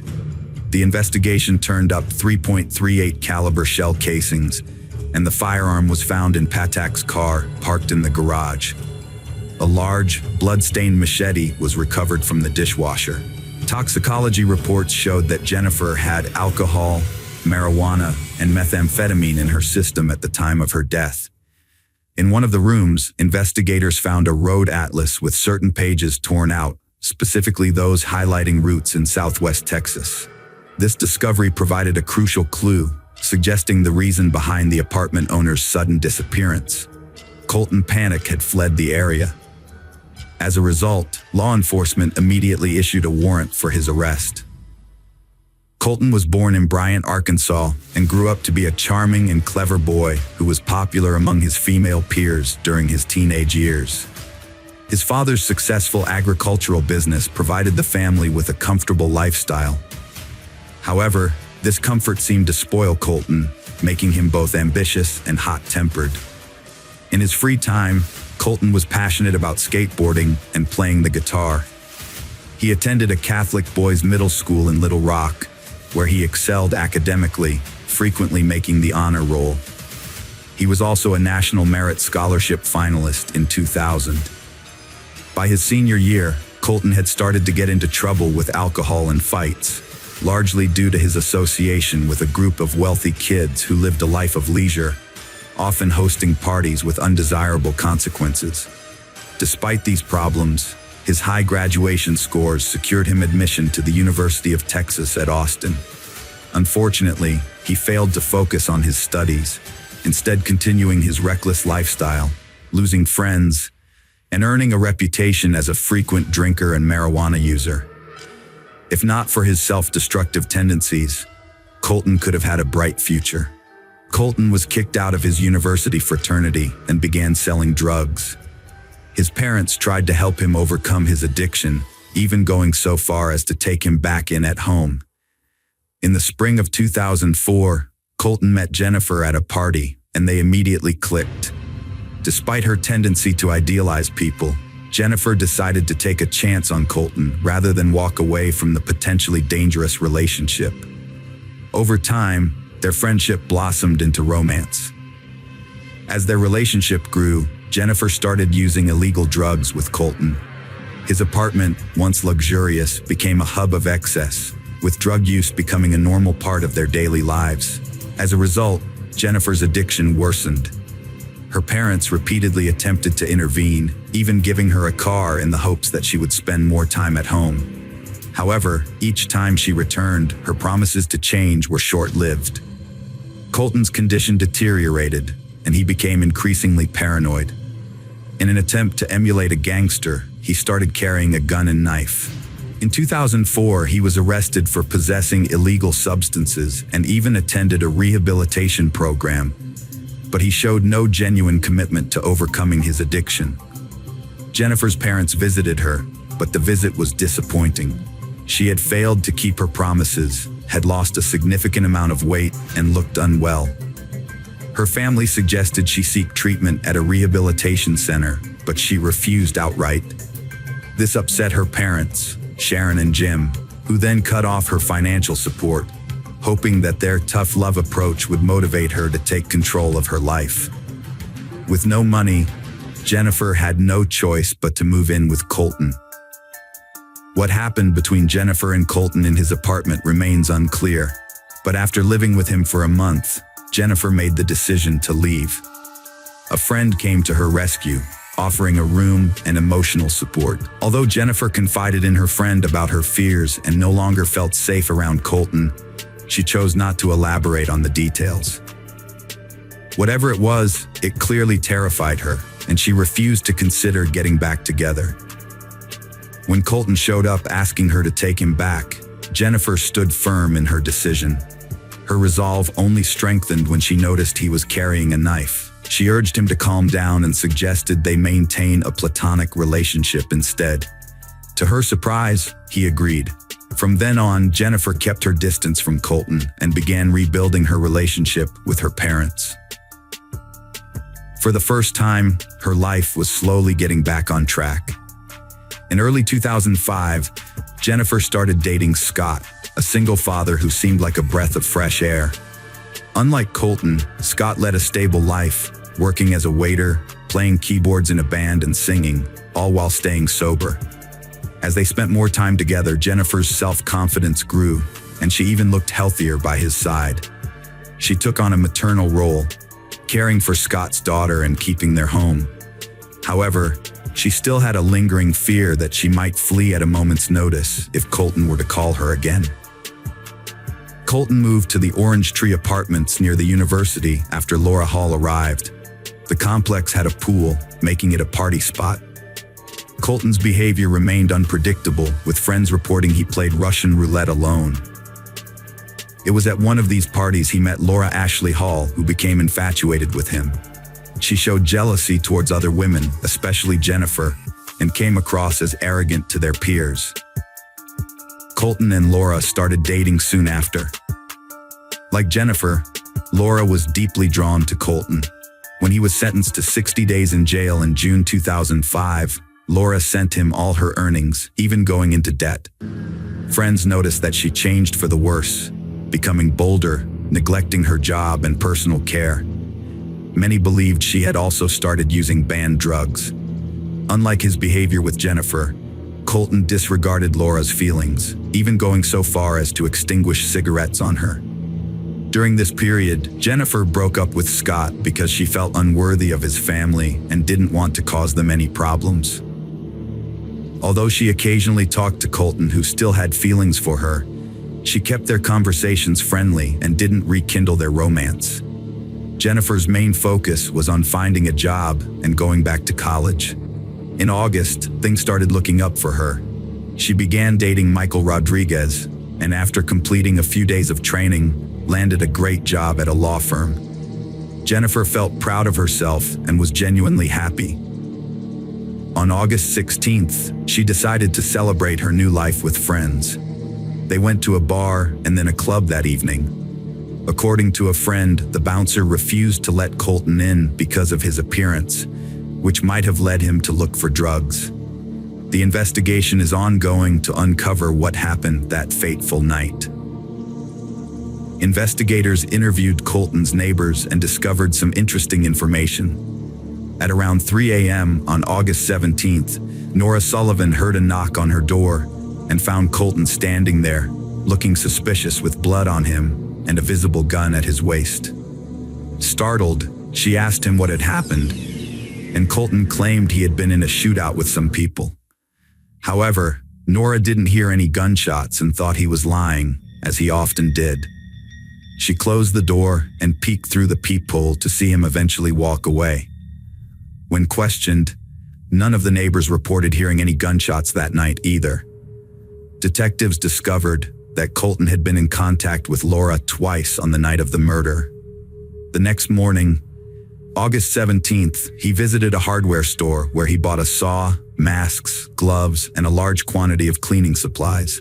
He used these items to dismember Jennifer's body and planned to clean the apartment to destroy any evidence of the crime. The unexpected arrival of Sharon and Jim may have startled him, causing him to flee. A crucial discovery in Colton's apartment led investigators straight to him. Colton, accompanied by Laura Hall, was tracked down in Mexico, where they had crossed the border in Laura's car. During this time, local authorities distributed Colton's photo nationwide. The couple enjoyed themselves in Mexico, visiting cinemas and restaurants, and stayed in a hotel in the border town of Pedas Negras. An employee at the hotel recognized Colton from the distributed photo and took his picture, sending it to the police. Mexican law enforcement arrested the pair and handed them over to U.S. officials at the border. Before being released, Laura Hall caused a scene with the Border Patrol, loudly proclaiming Colton's innocence and hindering the arrest process. However, she later admitted that their trip to Mexico was the best experience of her life. In total, they spent around 5 days abroad. On August 23, 2005, Colton Poniak was arrested and charged with a crime related to Jennifer Cave's death. A month later, Laura Hall was arrested and charged with tampering with evidence and obstructing justice. During the trial, prosecutors presented key evidence found in the apartment, including a store videotape and a receipt for items purchased.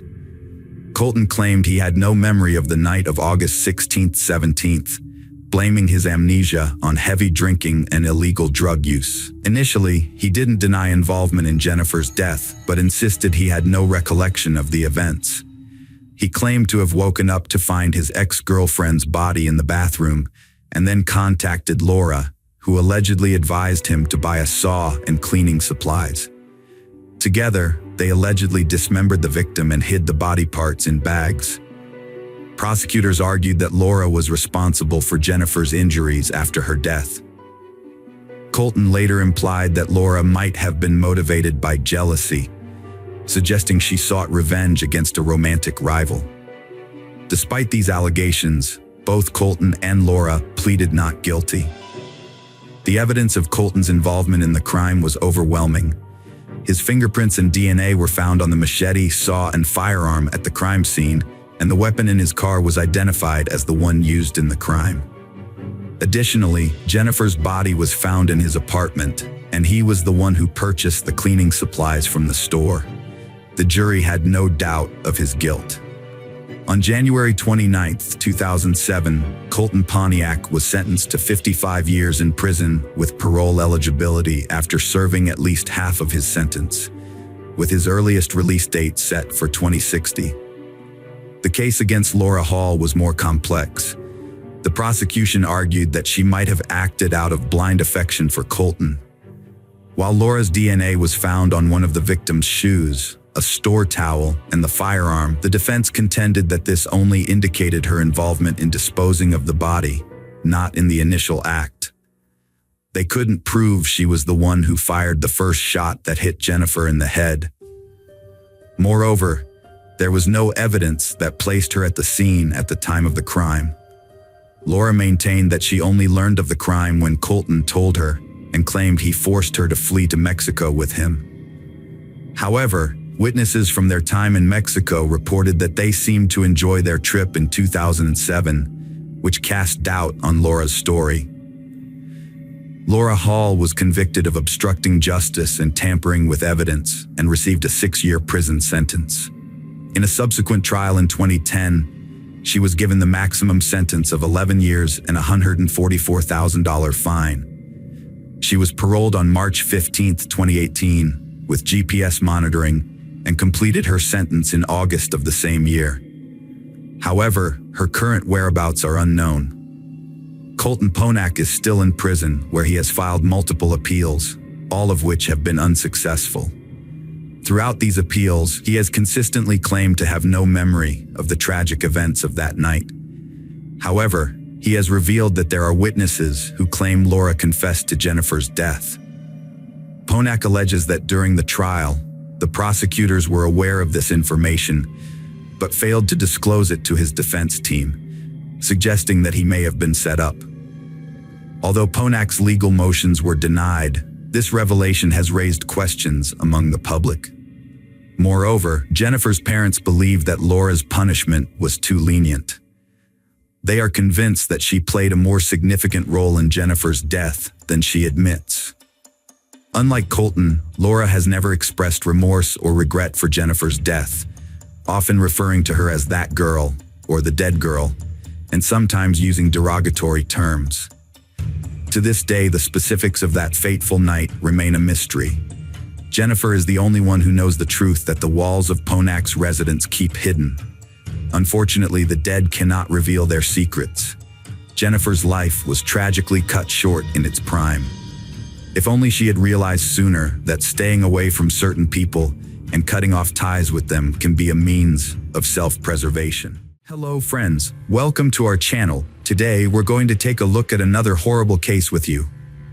The case of Kelly Clayton. Kelly Clayton, also known as Kelly Stage Clayton, resides in Cotton, New York. Kelly Clayton had a promising life ahead of her. In high school, she was an exemplary student, excelling academically and serving as a role model for her peers. Her academic achievements were impressive, and she passed exams with ease. Despite her academic focus, Kelly's appearance was often described as model-like, and she could have pursued a career in modeling if she had chosen to do so. Following high school, Kelly enrolled in a teacher training university to become a chemistry teacher, which brought immense pride to her parents. However, after a few years, Kelly suddenly lost interest in her studies. It is unclear what triggered this change, but she eventually withdrew from the university and informed her parents that she no longer wanted to pursue a teaching career. Kelly felt that she was too young to be confined to a life of grading notebooks and managing classrooms. Instead, she expressed a desire to travel and experience life to the fullest. Her parents were disappointed and upset by her decision, leading to a 6-month estrangement from their daughter. Kelly's life took an unexpected turn when she met Tom Clayton at a party hosted by mutual friends. Tom was immediately smitten with Kelly and began showering her with attention. His athletic physique and attractive appearance made him a standout, which wasn't surprising given his successful hockey career. As a semi-professional player for the Jackal team, Tom was known for his strength and aggression on the ice. However, he realized his hockey career would eventually end due to physical limitations. Tom would have to retire and enjoy the game from the sidelines, either by attending live matches or watching his favorite team on television. They continued with their lives, starting by returning to New York to get married. They then moved to North Carolina and eventually settled in the small town of Cato, which had only a few thousand residents. Tom started a franchise that specialized in rebuilding houses damaged by fires or disasters. He also worked for a friend's company in a related field. Kelly, on the other hand, had dropped out of university and was working as a waitress. Although she changed jobs, she continued to work even after having 2 children. Tom's income was sufficient for the family, and Kelly could have quit her job to care for their daughters, but she chose to continue working to earn extra money. She used this extra income to buy toys and pamper her children. On September 28, 2015, Tom went to play poker with his friends, the Millers, as he usually did.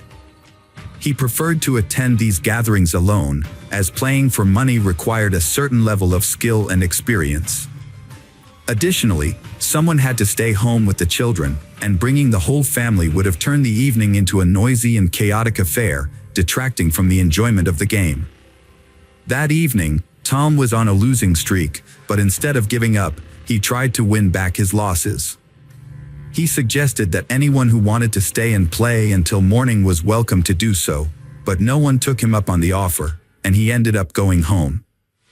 At home, a horrific scene unfolded before Tom's eyes. His wife lay in a pool of her own blood, severely beaten and, at first glance, appeared lifeless. Panicked, Tom frantically searched the rooms for his children. Fortunately, they were unharmed but terrified. He quickly scooped up his daughters and rushed to his neighbor Derek's house, desperate to shield them from the gruesome sight of their mother's battered body. From Derek's house, Tom called the police, struggling to process the chaos. The officer who arrived at the scene found Tom kneeling beside his wife's body, attempting to administer CPR. However, the emergency medical technicians soon intervened and pulled Tom away, revealing the devastating truth: Kelly had been deceased for an extended period, and nothing could be done to revive her. The house was in disarray, with blood covering both floors. The bedroom showed signs of an intense struggle between Kelly and her killer, who carried out the brutal act despite the presence of children in the house.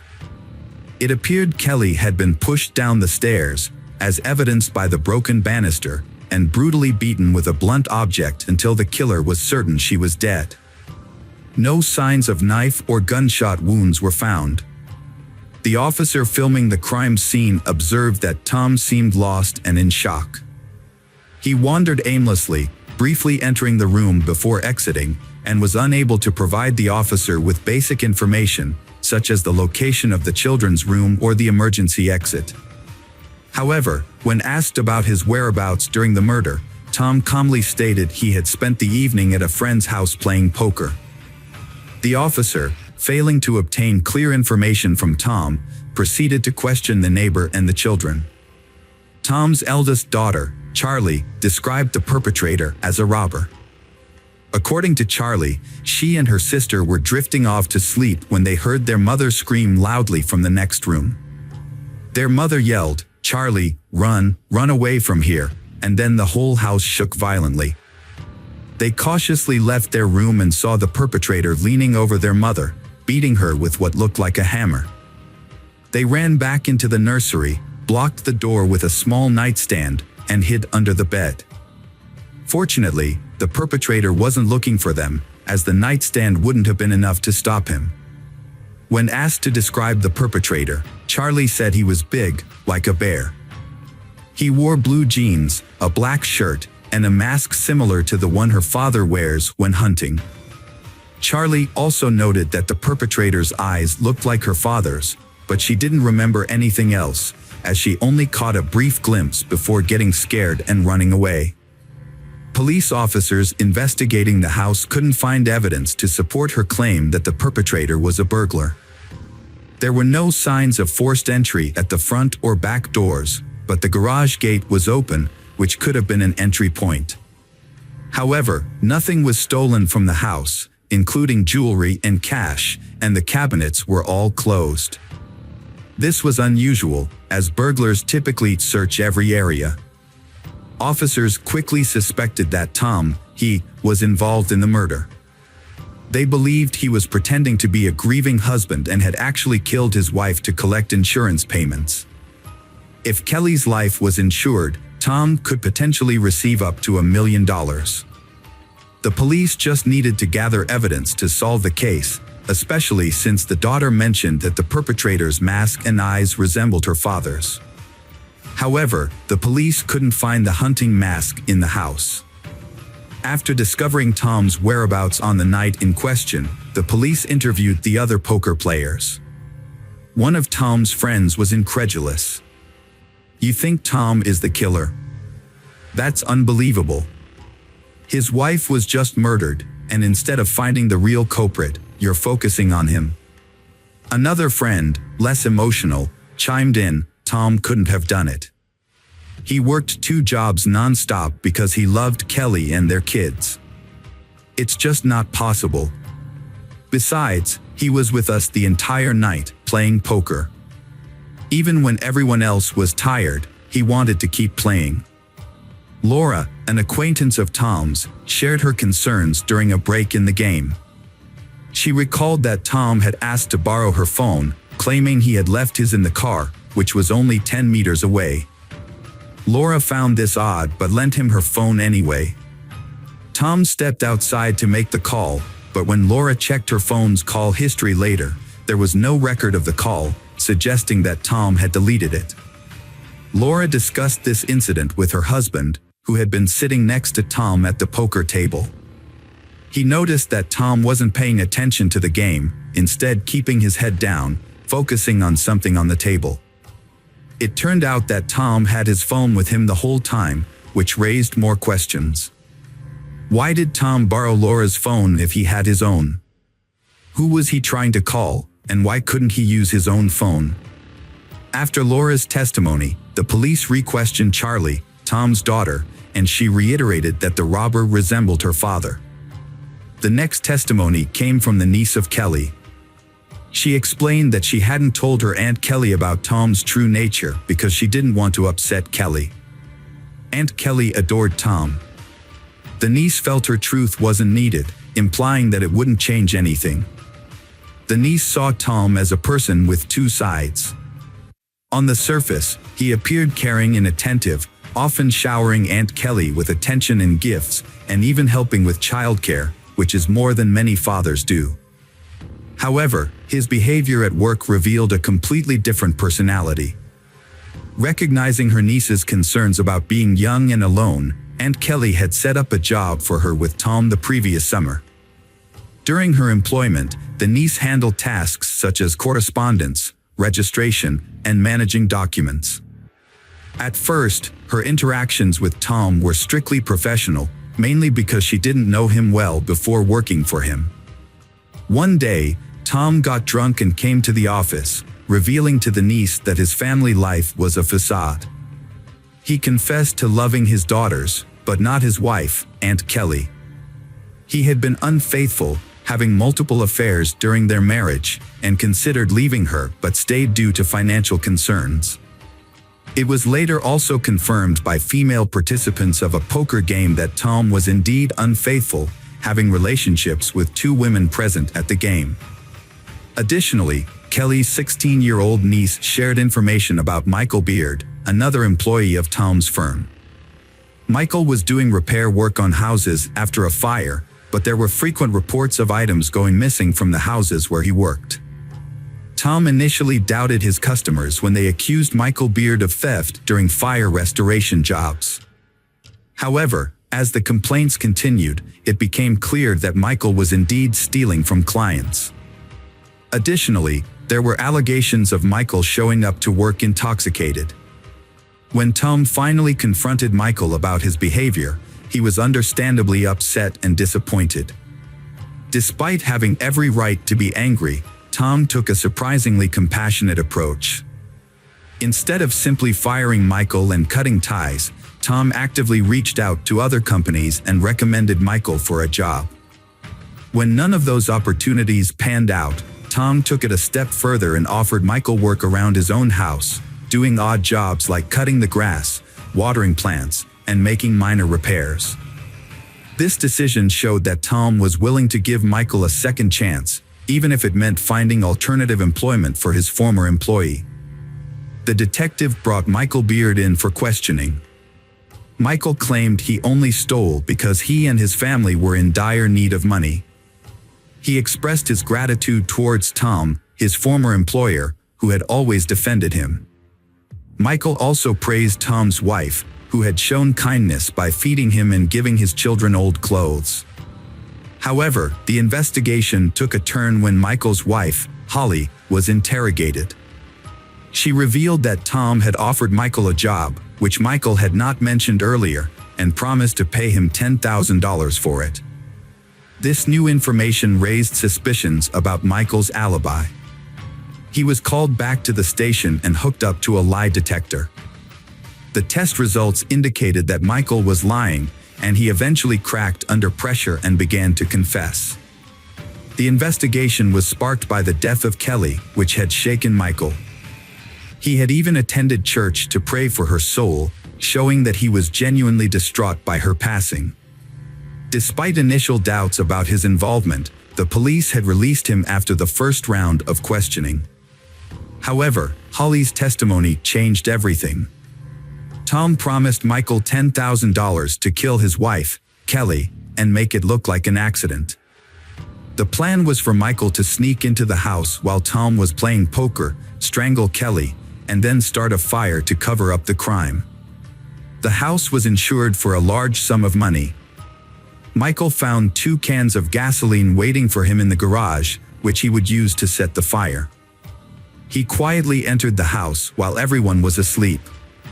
He crept upstairs to Kelly's bedroom, but she was either awake or woken by the sound of the door. She saw Michael and began screaming. Kelly's screaming startled Michael, and he tried to strangle her.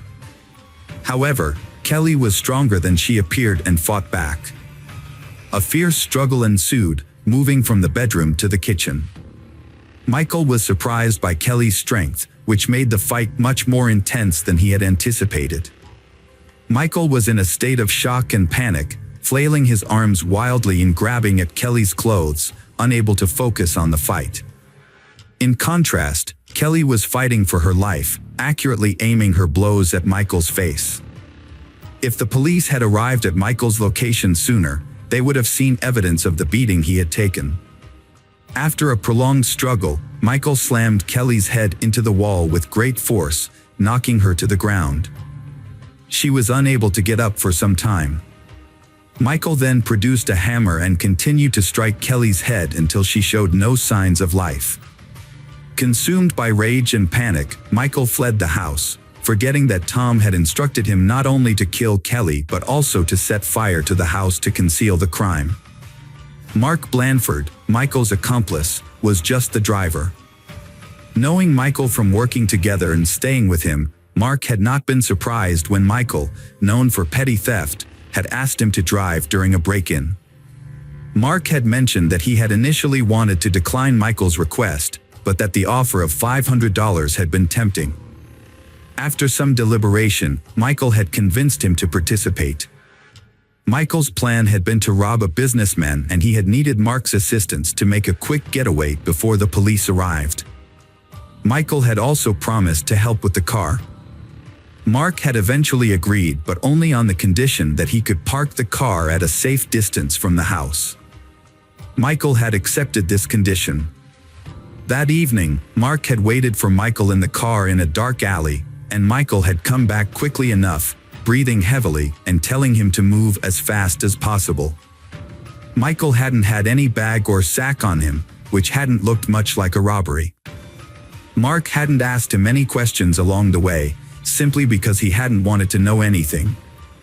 He had just wanted his $500, which he hadn't ended up getting. On the way out, Michael had asked Mark to stop at a bridge over a creek a couple blocks south of there. Mark had stopped there, and Michael had hastily stripped off his outer garments and thrown them off the bridge. Mark had offered to show the place if needed. Indeed, police officers who had arrived on the scene at Mark's behest had found parts of Michael's outer clothing near the creek, as well as the hammer used to kill Kelly. Michael, already in custody on suspicion of first-degree murder, began to change his testimony. According to him, he was indeed hired by Tom, indeed for $10,000, but only to commit arson at the house and nothing more. Michael spent a very long time assuring the police of his innocence, and all because he did not know that Mark had shown the place where Michael had thrown out his things, and that his clothes, as well as the murder weapon, had already been submitted for examination. And the experts found both on his clothes and on the hammer the blood of Kelly Clayton. And that was the most direct proof that it was him who killed Kelly, not someone else. Tom denied ordering the massacre of his wife, claiming Michael acted alone. According to Tom, Michael knew Tom had money and was motivated by resentment over losing his job. Tom suggested Michael robbed his house, unaware Kelly was home, resulting in her death. However, Laura, a woman who played poker with Tom, revealed that Tom used her cell phone to make a call. The detective obtained the call records, confirming suspicions. The records showed Tom called Michael on the night of September 28th to 29th. Michael was tried first and maintained he was hired to set fire to the house for insurance purposes. He claimed he didn't kill Kelly and the blood on his clothes came from touching her dead body. He had disposed of his belongings to avoid suspicion of being at the Claytons' house that night. His testimony seemed convincing. The jury deliberated for 7 hours before delivering a guilty verdict on all counts against Michael Beard, who now faced life imprisonment. In contrast, Tom's lawyers managed to gather records of conversations and correspondence between Tom and Michael, but none of these clearly mentioned their nefarious plan. Furthermore, the prosecution's attempts to obtain billing transcripts of Tom's movements yielded no concrete evidence. All the evidence against Tom was circumstantial. However, one key detail caught the attention of investigators. The car in which Mark had given Michael a ride was registered to Tom's company. Moreover, on the day of the incident, Tom had arrived at the office in his personal Toyota but then switched to the company's pickup truck, which was later driven to Michael's house and left there. The truck was returned to the office the day after the tragedy. This suggested that Tom had, in fact, provided Michael with the car that he and Mark used to commit the crime. It was a crucial piece of evidence that the jury testified to during the trial. The 6-day trial concluded with the jury finding Tom guilty of hiring Michael to commit the heinous crime. Michael subsequently appealed, using the testimony of young Charlie, who claimed that the eyes behind the mask belonged to her father. However, the court dismissed the appeal due to the matching description of the clothing found under the bridge. Consequently, Tom Clayton and Michael Beard were sentenced to life in prison. Mark received a 4-year prison sentence for manslaughter. The custody of Tom and Kelly's children was awarded to Kelly's sister, Kim. With time, Charlie has learned to cope with the tragedy. Although she occasionally remembers her mother, she refuses to discuss her father, whom she will never want to see again. Hello friends, welcome to our channel. Today we're going to take a look at another horrible case with you. The case of Adam Strong. Adam Strong was born in 1972 in Cornwall, a small town in Stormont County, Ontario. Little is known about his family and early life. He remained single and childless, working as a gas station attendant and a security guard on film sets. Those who knew him described Adam as quirky and eccentric, often coming across as superior to others. He enjoyed debating and arguing to prove his point, but was not typically confrontational. A review of his social media profiles revealed Adam's interest in BDSM practices, which he openly discussed and shared photos and videos about. Although he never had a long-term partner, some former partners accused him of being a sadist who subjected them to physical and emotional abuse, leading to the end of their relationships. Adam also had a peculiar hobby of writing reviews of adult films and magazines. It appeared that watching such content was a significant part of his free time. Despite his unusual interests, Adam presented himself as a calm and composed individual, showing no outward signs of a troubled or criminal nature. The story took an unexpected turn 4 months later when at the end of December, when David Wood's family moved into the house at 19 Macmillan Drive in Oshawa, they were immediately struck by a strange and unpleasant smell. Their downstairs neighbor, Adam Strong, a 45-year-old single man who lived in the other half of the house, reassured them that it was just a minor plumbing issue that he would fix within a few days. Although Adam was friendly and polite in his communication, there was something unsettling about him that put the Wood family on edge. When David's wife tried to welcome him with some homemade cookies, Adam wouldn't even let her into his apartment. Instead, he stepped out into the hallway, closing his door behind him. In that brief moment, David's wife caught a glimpse of Adam's living space, which was in disarray, and the smell inside was overpowering and foul. Adam borrowed cookies from his new neighbor and quickly left. Later, when they met in the yard, he apologized for not inviting her in, explaining that his apartment was a mess due to upcoming renovations. Despite his efforts to be polite, he seemed nervous. As the Wood family settled into their new home, they tried to ignore a persistent smell. However, on December 29th, they called a plumber to fix a sewer blockage, which had intensified the stench. The problem seemed minor, but what the workers found in the pipes shocked even experienced forensic experts. Plumber Sean Flynn and his partner began to clear the blockage in the Woods' apartment. Although they were accustomed to unpleasant odors, they were surprised by the terrible smell inside. They soon realized they needed to investigate further and descended to the apartment below, which belonged to a man named Adam. Adam reluctantly let the workers in, apologizing for the mess. The smell was even worse in his apartment, and when the plumbers reached the source of the blockage, the stench became unbearable.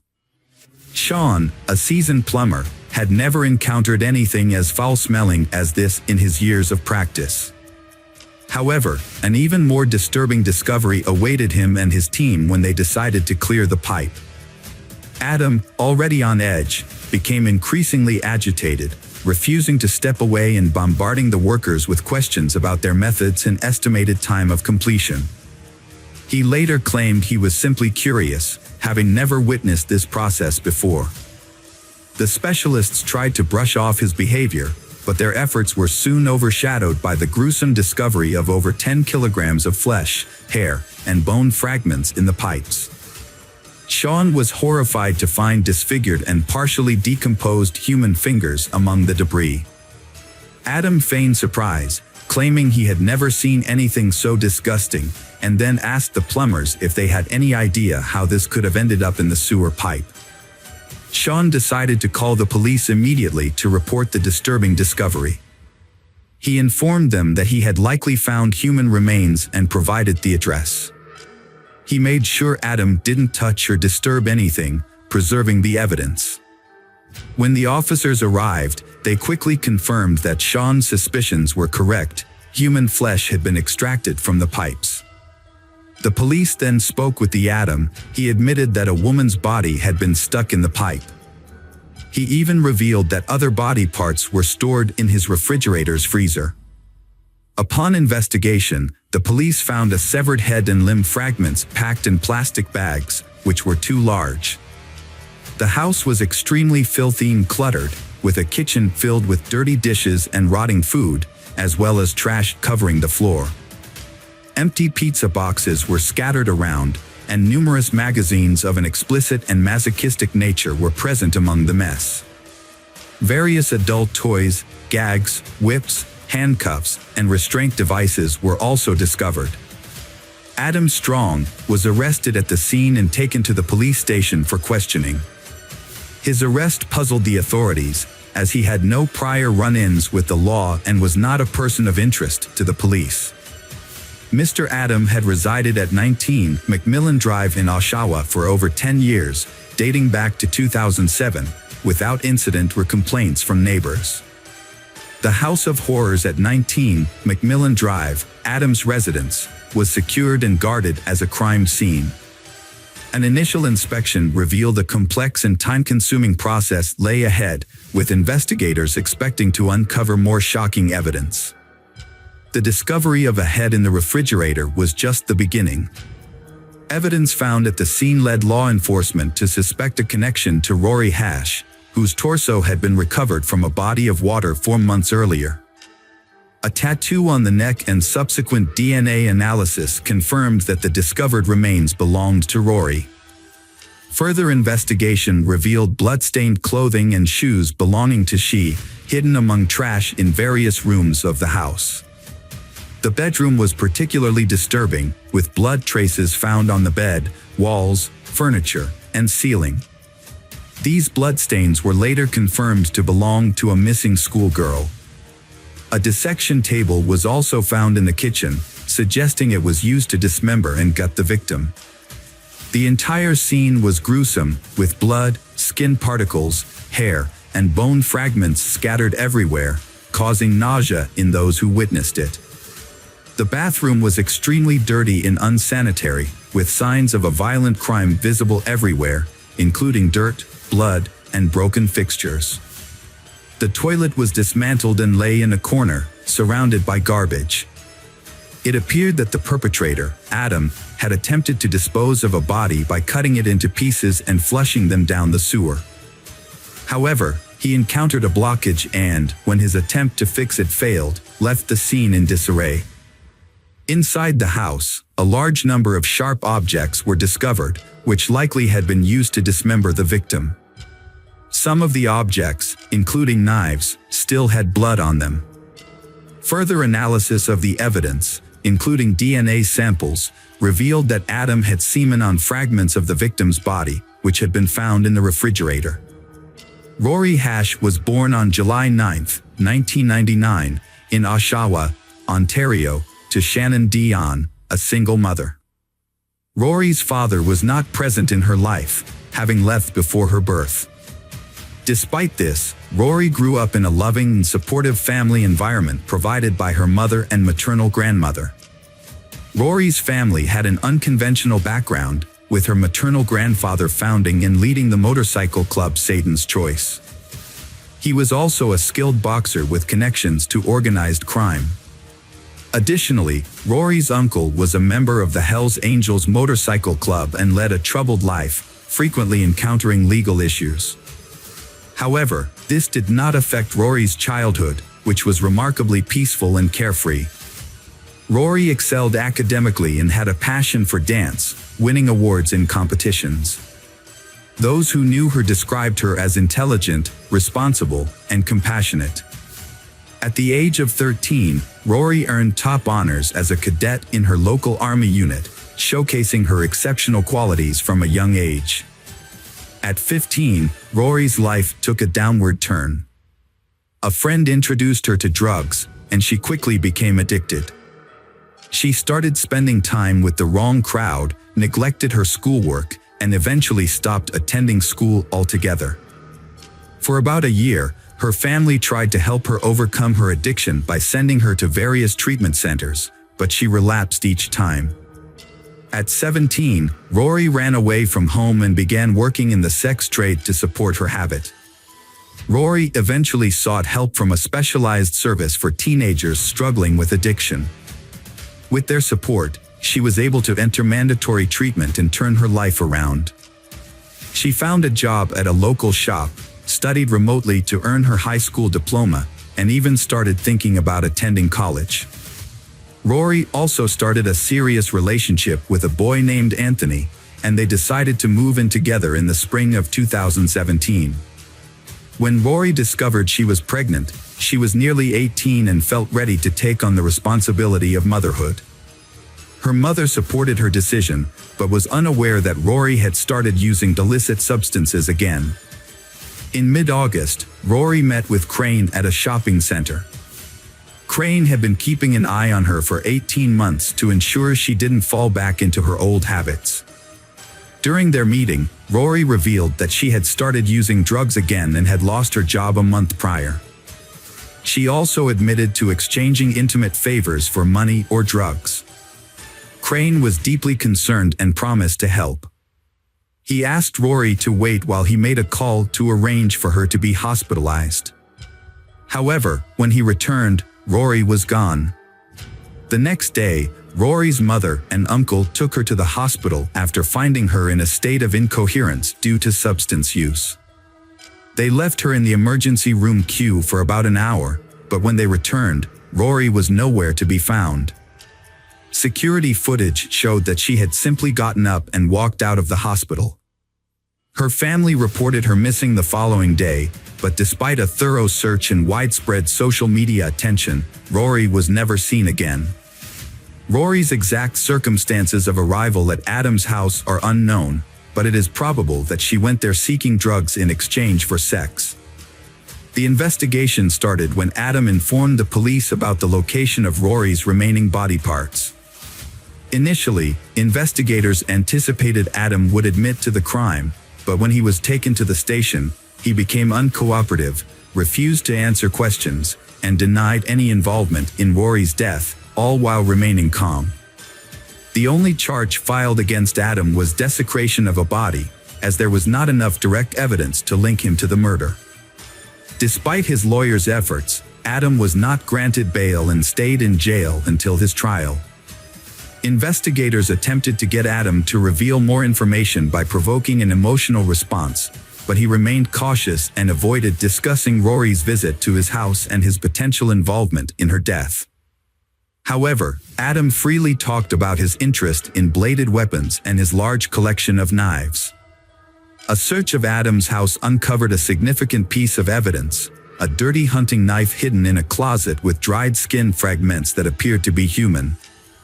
DNA testing revealed that the samples on the knife did not match Rory's, but belonged to someone else. It took several months to identify the person, but by July 2017, investigators had confirmed that the DNA on the knife belonged to Candace Fitzpatrick, she who had gone missing about 10 years earlier. Candace shared many similarities with Rory Hash. Both struggled with addiction and had run-ins with the law. They came from troubled families and often ran away from home, sometimes disappearing for months at a time. To survive, they would often exchange sex for food and other necessities. Candace was born in 1989 and was 18 when she disappeared. Her family did not realize she was missing until almost 2 years later, by which time any potential leads had gone cold. Many people believed that Candace's lifestyle and social circle meant she could have gone anywhere. For 10 years, her parents thought she might have run away and would eventually return home. However, news from law enforcement in 2018 destroyed their hope of ever seeing their daughter alive again. A striking feature of the case was the physical resemblance between Candace and another victim, who was the same age. The police believed they had caught a serial offender. The suspect, Adam, also confessed to harming Candace. However, Adam refused to provide information about Rory unless the police agreed to improve his prison conditions. He wanted a private cell, a large TV, internet, and his favorite meals. Although law enforcement was outraged by Adam's demands, they agreed in order to gain valuable information. Adam began by sharing his troubled childhood, revealing that he was abused by his stepfather from age 5 and started harming animals at age 7, deriving physical pleasure from these acts. He also discussed his unusual intimate preferences and expressed frustration at not finding a partner who shared these interests. When discussing Rory, Adam described in detail how he had dismembered her, seemingly taking pleasure in the act, but later regretted his plumbing had failed him. However, when questioned by police, Adam denied responsibility for her death, claiming she had died from an overdose and he had only disposed of the body. When asked about Candace, a case from 10 years prior, Adam was caught off guard and attempted to learn how the police had discovered the connection. Upon hearing about the human remains found on an old knife, Adam became subdued and regretted not taking better precautions to avoid detection. He admitted to meeting Candace but denied killing her. Despite a lack of evidence to support his claims, Adam unintentionally incriminated himself during the investigation. In an attempt to gain sympathy, he shared his account of events. However, when informed that the victim, Rory, was pregnant at the time of her death, Adam strongly denied this fact. The police noted that the pregnancy was in its early stages, and therefore not visibly apparent. Adam claimed that he would have noticed if she was pregnant, sparking a realization among the investigators that he would stop at nothing to argue his point. To uncover more information, the police told Adam that Rory was pregnant, which led him to attempt to prove the contrary. In his eagerness to refute this, he shared graphic details about how he had personally examined her body and held her reproductive organs in his hands. Adam's account was detailed and included his physical sensations, describing the flesh as soft and warm. At one point, he even mentioned feeling a pulse. These statements raised suspicions that Rory may have still been alive at the time. Unfortunately for Adam, his entire narrative was captured on camera, and his incriminating statements were presented as evidence in court. When confronted about his earlier statements, Adam tried to retract his previous admissions, but it was too late. The defendant, Adam Strong, refused to reveal what he had done with Candace's body, and despite extensive searches, her remains were never found. Investigators also failed to identify any other potential victims.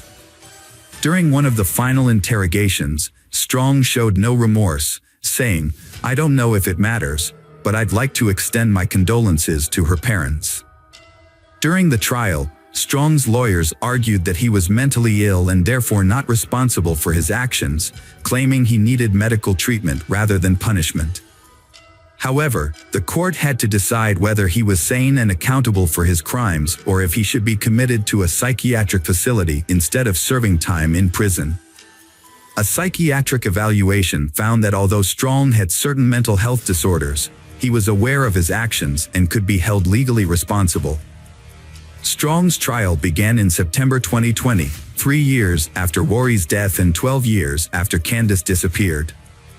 He was charged with 2 counts of murder and desecration of Rory's remains. Although he never admitted guilt, the evidence found in his home and his statements during interrogations confirmed his involvement in these horrific crimes. 4 of Adam's former partners testified against him, describing his cruel and violent behavior. The prosecution presented evidence that Adam had lured 2 women to his home with promises of money in exchange for intimate services that catered to his specific preferences. Once they were in his home, he would immobilize and torment them for an extended period. In the case of Rory, he likely killed her during the ordeal because he feared she would report him to the police. On September 4th, a signal from Adam's phone was detected near the city harbor, where he had discarded Rory's torso, hoping the current would carry it away. In April 2021, Adam Strong was found guilty of murdering Candace Fitzpatrick and Rory Hash, as well as desecrating Rory's remains. He was sentenced to life in prison without the possibility of parole. Adam showed little remorse, stating that his prison cell was an improvement over his previous living conditions. 6 months after his sentencing, Adam unexpectedly revealed the location of Candace's remains. Following his directions, the police conducted a months-long search that ultimately led to the discovery of human bones. DNA testing confirmed the skeleton's identity as young Candace Fitzpatrick, and this was officially announced. Investigators now strongly suspect that there may be at least one more female victim in the Adam case. During Adam's initial interrogation, his personal belongings were seized, including a chain with 3 rings. Adam asked for the chain's return, explaining that the rings held sentimental value and he didn't want to lose them. Relatives of Rory and Candace later identified 2 of the rings as belonging to their daughters, but the origin of the 3rd ring remains unknown. Hello again, true crime fans. We've got another mysterious case to explore. The case of Jessica Knott. Jessica Knott was born on June 22, 1986, in Allamont Springs, Florida. She grew up in a loving family with her parents, an older brother, and a younger sister. Her father worked in construction and often traveled to other states for work, so her mother mainly took care of her and her siblings. Throughout her childhood, Jessica was a cheerful and active girl who loved playing outdoors with her friends and siblings and had a special love for animals. On April 5, 1996, when Jessica was 9 years old, her family planned to visit her grandparents for Easter. While her mother packed for the trip, her father went to the store to buy some vacation items. Jessica asked her mother if she could go to the yard to wait for her father to return. Her mother agreed but told her to stay in the yard and not wander off. The family's apartment complex was located in a quiet area, surrounded by many trees and away from the main road. The neighborhood was considered safe, and children often played outside without regular adult supervision. However, when Jessica's father returned home around 6 p.m., he asked his wife where Jessica was, and she was surprised to learn that Jessica was not in the yard as she had thought. The parents searched the yard but couldn't find their daughter Jessica. Growing increasingly worried, they started asking neighbors if they had seen Jessica. A neighbor reported seeing Jessica sitting on a bench, reading a book, but this information yielded no results. As night began to fall and Jessica was still missing, her parents contacted the police. The police quickly began search operations, questioning neighbors and canvassing the surrounding area. Despite their best efforts, they were unable to find Jessica, forcing the police to expand their search to nearby streets. A few hours later, the police received an unexpected call from an unknown number. The caller's voice was distorted by background noise. But the police determined that Jessica might have been near a water pumping station several miles from her home. When the police arrived at the water pumping station, they witnessed a horrifying scene. Jessica's body was discovered near the pumping station, hidden in a black trash bag. This location was only a few meters from the road, but the pumping station was located under a bridge, making it nearly impossible to detect. Next to the body were some magazines and a children's mirror. The police quickly identified the victim as Jessica Knott and handed her body over to the medical examiner for further investigation. Investigators turned their attention to tracing the 911 call, which they believed was made by the killer. Their goal was to use the call to identify the killer. However, the call was made from a public phone at a nearby gas station, and when the police arrived, the perpetrator had already fled. Detectives tried to take fingerprints, but it was a difficult task because this was a public phone booth, which likely had many fingerprints from different users. In addition, it was possible that the killer had wiped the phone clean after calling or had worn gloves to avoid leaving fingerprints. Further investigation revealed that Jessica may have been killed elsewhere and her body moved to the water pumping station.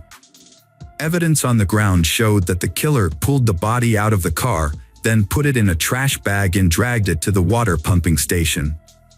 Jessica's clothes were still intact, except for a missing shoe, which was not found at the scene. The only potential clue at the crime scene was tire tracks on the ground.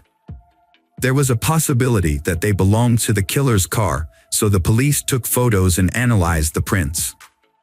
Meanwhile, a medical examination of the body showed that the victim died from strangulation, with marks on the face and neck indicating the killer used bare hands. An autopsy showed that Jessica had eaten a hamburger shortly before her death. Her mother said she did not give Jessica a hamburger that day, suggesting the killer may have provided her with food. Additionally, forensic experts found no evidence of sexual assault, leaving the killer's motive unknown. Initially, police had suspected Jessica's parents of being involved in her disappearance because they had not had a solid alibi.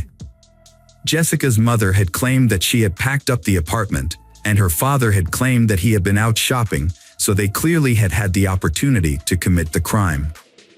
The police had been confused as to how the killer had been able to get Jessica out of the yard without anyone noticing or her screaming, leading them to believe that the killer might have been someone Jessica knew and trusted, and she might have voluntarily left with them. The killer's voice on the 911 call had provided another clue.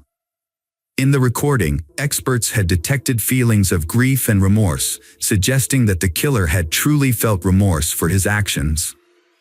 The fact that the killer had taken the risk of calling 911 suggested that they might have been trying to minimize guilt or manipulate the investigation. However, the obvious sadness in the killer's voice had led investigators to believe that the killer had likely been remorseful for his actions.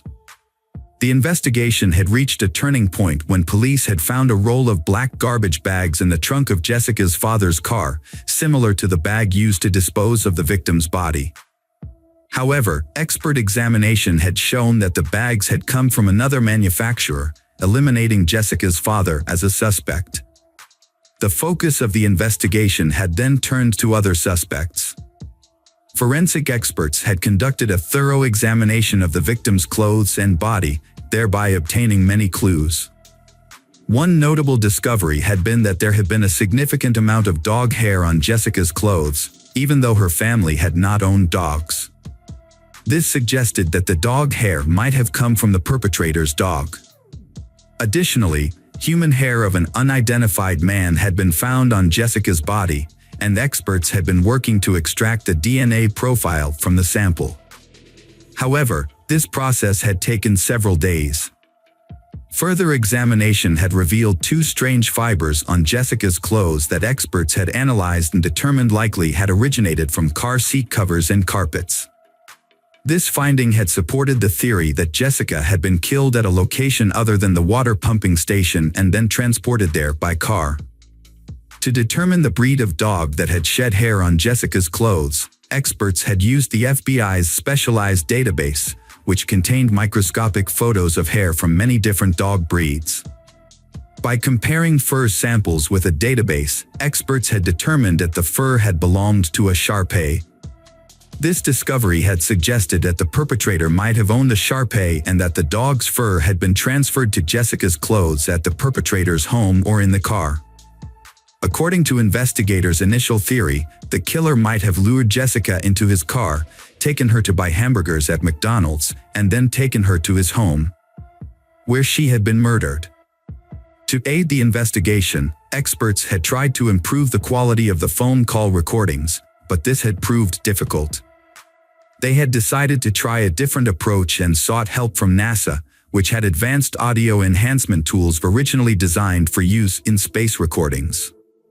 NASA had agreed to assist and provide police with higher quality audio. However, experts still needed to sample the suspect's voice to compare with the call recording. Detectives had suspected that the killer might have known Jessica, so they had played the call recording for her mother, hoping she could recognize the voice. At first, she had said the voice was familiar but couldn't place it. When she had heard it a second time, she suddenly had realized that the voice belonged to a neighbor who had lived in their complex. Although she couldn't remember his name, she had told detectives that he often had taken his Shar-Pei for walks in the yard. Police had quickly identified this man as James Crow, 35 years old. Hours after Jessica had disappeared, investigators had questioned her neighbors, including James Crow. James had told them that he had seen Jessica in her yard while walking his dog, Pumpkin, a Shar-Pei. They had exchanged a few words and then he had left. Detectives had looked into his past and had found no history of criminal activity. He used to be a truck driver, but had been currently unemployed and had spent most of his time walking around the neighborhood with his dog. Detectives realized that the similarity in voice and breed of dog had not been enough to arrest James, so they obtained a search warrant for James' car. Inside, they found two disturbing clues. Under the front passenger seat, they discovered an empty Happy Meal bag, which was suspicious because James had no children and Jessica had had a McDonald's hamburger in her stomach. Additionally, the car had brand new tires that had barely been used, which James had claimed to have changed on the day Jessica was murdered. However, his previous tire had not been very old and could have lasted a few more years. Police investigated further and discovered that one of James' old tires had been left behind at an auto service. When they compared the tire tread pattern to prints found near Jessica's body, they did not match.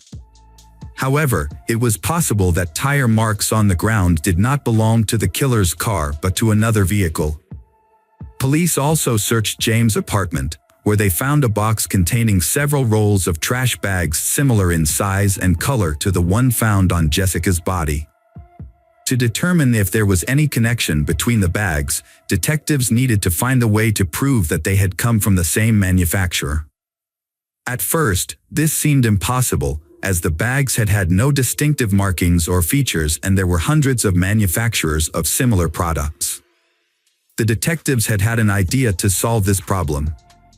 They contacted Roberts, a quality control specialist for the company that had manufactured the bags found in James' apartment. Roberts pinpointed the factory that had produced the bags based on a special code on the cardboard box containing the rolls. The code indicated that the product had come from a facility in Virginia.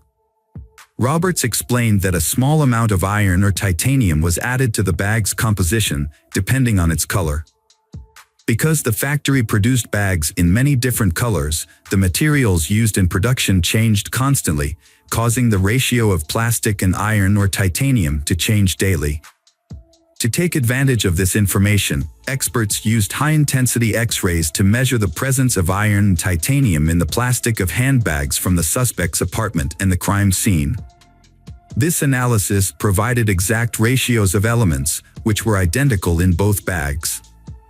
This suggested the bags had been made on the same day and possibly from the same batch. However, there was more to the story than that. During the production of garbage bags, microscopic debris accumulated on the machine and imprinted on the plastic sheets as they were rolled out. This created a unique stripe pattern on each bag, visible to the naked eye. Even though the debris on the conveyor belt was constantly changing, creating a new pattern every few hundred feet of fabric, the results were consistent enough to provide another possible lead in the investigation. The similarity of the bags suggested that not only had they been produced in the same batch, but they had also been produced within a short time frame, perhaps just a few hours apart. Comparison of the bags from the suspect's apartment and the crime scene revealed a striking match in the lines and patterns on the bags. On further inspection, experts showed that the bags had been rolled into bundles by machine, which could have created irregularities during the rolling process. Although these irregularities were hardly noticeable, they could be detected by examining the edges of the bag, where the folds formed a unique pattern. Upon re-examining the bags, experts discovered that the pattern on the bags at the suspect's apartment matched the pattern at the crime scene. Further analysis also revealed that fibers found on Jessica's clothing had matched the carpet in James' apartment and the upholstery of his car seat. An audio expert had also analyzed the 911 call recording and compared it to James's voice sample, concluding that the voice in the recording belonged to James. Although the evidence was only circumstantial, detectives still believed in James' involvement in the case and decided to arrest him. James was taken into custody, and the prosecution announced its intention to seek the death penalty. Despite James continuing to deny guilt, the case still went to trial. The prosecution presented its theories, highlighting James' frequent outdoor activities with his dog, which had earned him the trust of local children, including Jessica. According to police, James had met Jessica while walking his dog and had struck up a conversation. He offered to take her to McDonald's, and she agreed because she knew him. After the meal, James allegedly invited Jessica to his home. While his wife was away, evidence had shown that Jessica was actually at James's house that day, as fibers from his living room carpet were found on her clothes. The investigation revealed that James might have tried to attack Jessica, but something went wrong. Forensic evidence indicated that the killer had strangled Jessica with their bare hands and pressed their palms against her face, possibly to silence her if she tried to scream. Panicked, the killer then placed Jessica's body in a trash bag and transported it to their car without arousing suspicion from the neighbors. The killer dumped her body near a water station, called 911 from a nearby gas station, and returned home. During the preliminary hearings, James's attorneys attempted to defend the evidence, arguing that there was no concrete proof of James' guilt. Although the judge accepted the evidence, the defense pointed out that in murder cases, the standard of proof is higher and more direct. Therefore, the possibility that James could avoid the death penalty was very large. A plea agreement was offered to James based on the circumstances surrounding the case.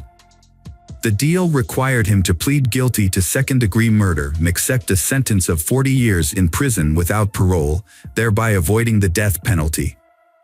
2 years after the murder, in the summer of 1998, James accepted the deal. Although he was not required to provide details about the crime, he said that one of the reasons he accepted the deal was to spare Jessica's family the torment of the trial. The prosecution believed James showed genuine remorse for his actions and used the 911 call as evidence. The purpose of the call was unclear, but it suggested James was trying to alleviate his guilt. However, Jessica's parents were not satisfied with this deal because they had hoped for the death penalty and wanted James to confess to the crime. Despite this, James remained silent about the details of his actions. James did not fully serve his sentence. He died in November 2011 at the age of 49 from health problems, taking with him details of his crimes and motives. Thanks for returning. Let's unravel another perplexing mystery. The case of Carrie Leah Farver. Carrie Leah Farver was born on November 30, 1974 in Macedonia, Nebraska, USA. After going through many relationships, she raised her son Maxwell alone. Carrie Leah loved her son very much. Carrie Leah spent a month in bed due to severe depression.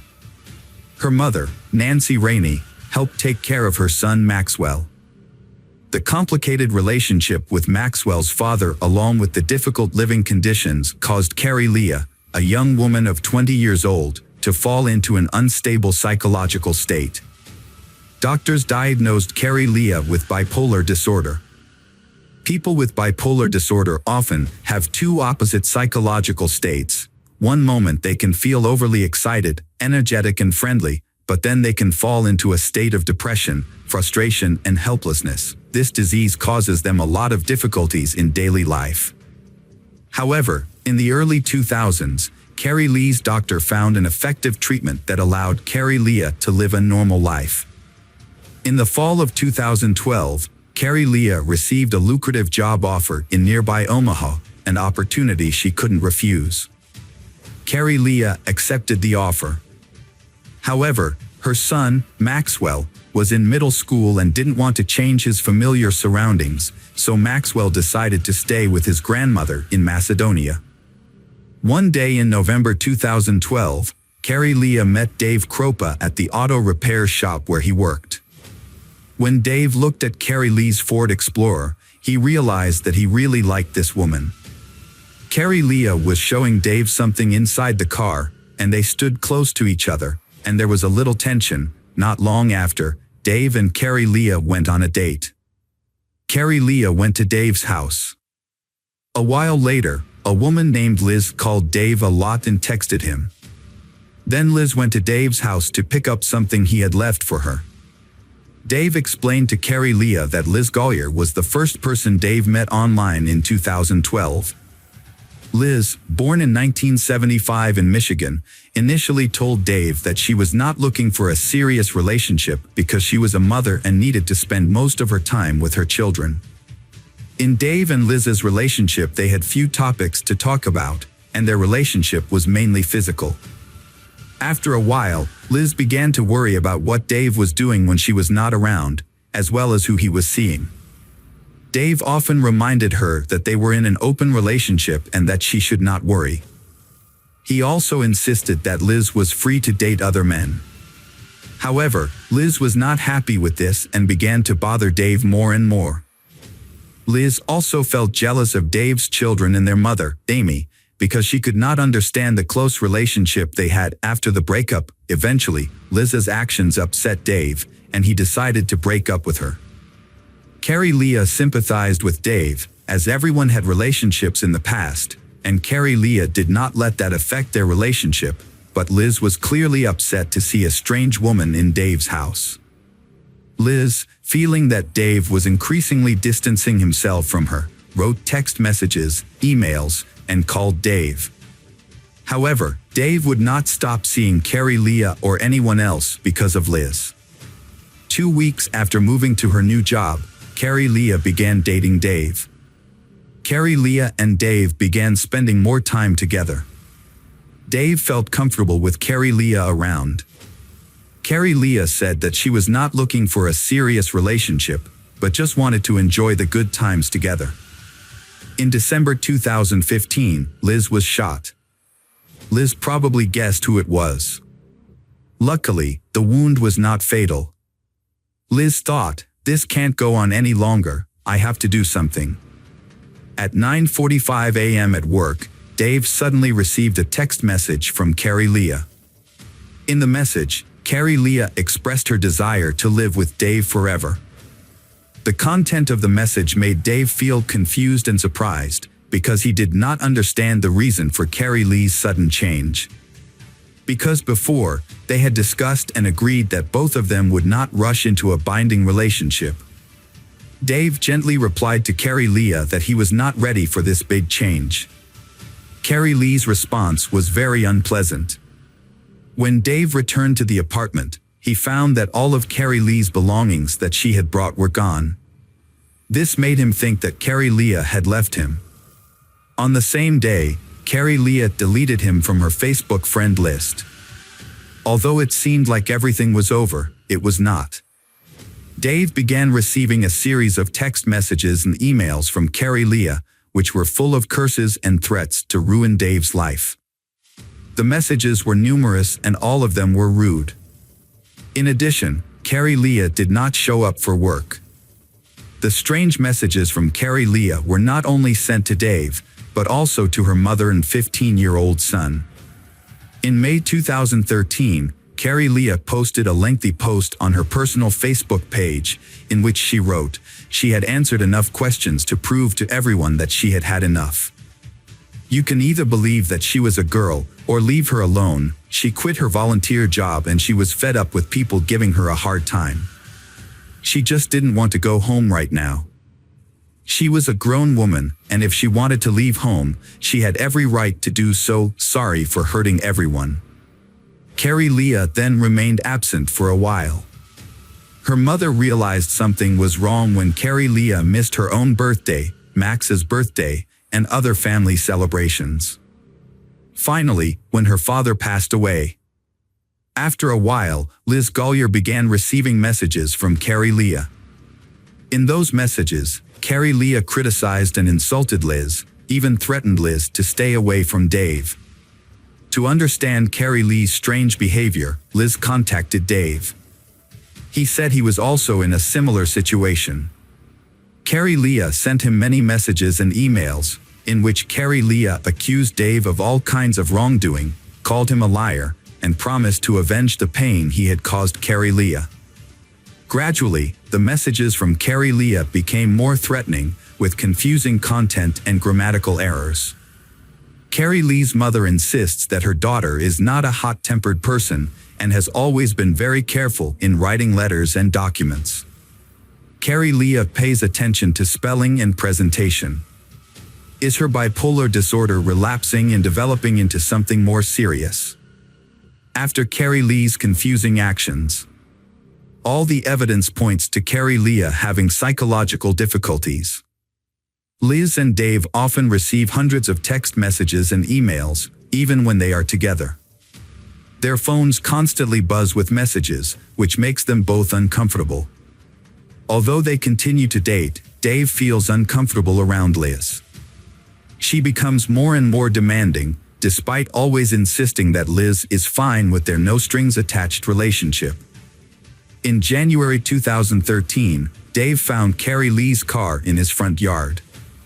Dave called the police and reported the incident. The police came to check the car and found no suspicious signs. The police then turned the car over to Carrie Lee's parents. Carrie Lee continued to text Dave and Liz. Carrie Lee even started sending pictures of Dave's children and threatening to harm them. As time went on, Carrie Lee continued to stalk them. Liz became increasingly jealous, made Dave angry and tired of the situation, and finally decided to end the relationship with Liz. In August 2013, Liz reported a fire at her house, which killed all of her pets, including a snake, a cat, and 2 dogs. Liz told the police that Carrie Lee had repeatedly threatened her through text messages and emails. So she suspected Carrie Lee of starting the fire. The police seized Dave and Liz's cell phones. Someone damaged Dave's auto repair shop and threw a brick through the window. Dave felt threatened, so he bought a gun to protect himself. After a while, Amy Flora, Dave's ex-wife, also began receiving threatening messages from Carrie Lee, because Dave often spent time with the children and met Amy. The police became suspicious for reasons that were hard to understand. Dave had only dated Carrie Leah for less than 2 weeks, but had been following him and his ex-girlfriends for 3 years. Meanwhile, Carrie Lee's family had not seen her for 3 years, and were trying to find her, using every method possible. In 2015, these efforts paid off. Police officers Ryan Avis and Jim Doty volunteered to investigate Carrie Leah Farver's disappearance. However, they found no evidence that Carrie Leah was alive. It was unusual for an adult to pack up and leave without spending any money. No one had seen her, and no one had heard her voice. This was very strange. With the assistance of Anthony Kawa, digital forensics administrator at the Pottawatomie County Sheriff's Office, police analyzed the contents of Dave and Liz's phones. In 2013, Anthony reported that Carrie Leah Farver had sent more than 50,000 text messages and 15,000 emails to Dave over the course of 3 years. Anthony also said that those impersonating Carrie Leah were becoming more sophisticated in their operations, trying to hide their IP addresses and real identities. It seems that someone knew what they were doing and had access to various computer programs. In December 2015, Liz Gollier contacted the police to report that she had been shot in the leg outside her home. She determined that the attacker was not Carrie Leah but Dave's ex-wife Amy Flora. Furthermore, Dave had a missing gun that Amy may have taken. It is possible that Amy was behind Carrie Lee's disappearance. A clue in the investigation indicates that people associated with Dave were being harassed. It is possible that Amy, having had a difficult life after breaking up with Dave, the father of her children, decided to take revenge and eliminate all rivals, and the relationship between Dave and Amy was still quite good.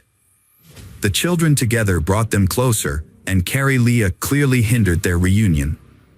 The police quickly questioned Amy, but surprisingly, Amy had an alibi. She was not at Liz's house when the shooting occurred, and this was confirmed by several people. Because there was no hard evidence, Amy was not arrested. Experts processed the data from Liz's cell phone and discovered important information. Anthony discovered fake email addresses with different variations of the name Carrie Leah. In addition, Anthony found an application that Carrie Leah used to schedule messages to be sent at certain times. This could explain why Liz and Dave received messages from Carrie Leah at the same time. Anthony began to suspect Liz Gollier. The answer became clear when Liz's fingerprints were compared to those found on the steering wheel of Carrie Lee's car, and they matched perfectly. The culprit was revealed. The killer has been here for years without anyone knowing. The case needs to be solved as soon as possible. The police want to catch Liz red-handed, so they plan to frame Liz. The police decide to make up a story about believing Liz, with Amy still being the main suspect. Liz takes the bait. Liz is extremely happy because she can finally get rid of another rival who is hindering Liz's happiness with Dave. Soon after, Liz gives the police an email that she says is from Amy. In the email, Amy admits to kidnapping Carrie Leah and includes many details about the incident. The confession in the email states that Carrie Leah was stabbed in the stomach or chest before being dumped. In addition, the email contains information about Carrie Lee's car and home address that no one else knows. The police say that Liz has provided information that only the real culprit would know. The email messages clearly indicated that the crime had taken place in a car, so the police decided to re-examine Carrie Lee's car. After the police removed the upholstery and fabric, they discovered blood stains belonging to Carrie Leah, who had gone missing. Liz had created fake messages on Carrie Lee's behalf without raising suspicion. According to the investigation, Liz Gollier dated both Dave and a man named Garrett. Garrett lived at the IP address identified as the source of the messages under Carrie Lee's name.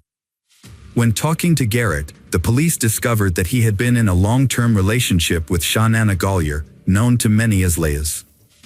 Garrett had invited Liz to live with his children after a fire.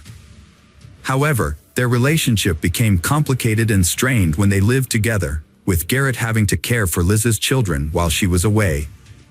Garrett was surprised to hear from police that Liz had spent 40 to 50 hours a week impersonating the missing woman Carrie Leah. Liz's room was a mess, but no significant evidence was found. However, police did find several cell phones and electronic devices in the last room she stayed in. In late December 2016, Shawnana Gollier, known as Liz, was charged with first-degree murder. Liz's attorney, James Martin Davis, hopes the case will fail because Carrie Lee's body has not been found, the murder weapon has not been found, and Liz has not pleaded guilty. There is no evidence to prove that Carrie Leah is dead. The defense team decides to hold a new trial, with Liz's guilt decided by a judge. Electronic evidence was presented along with physical evidence.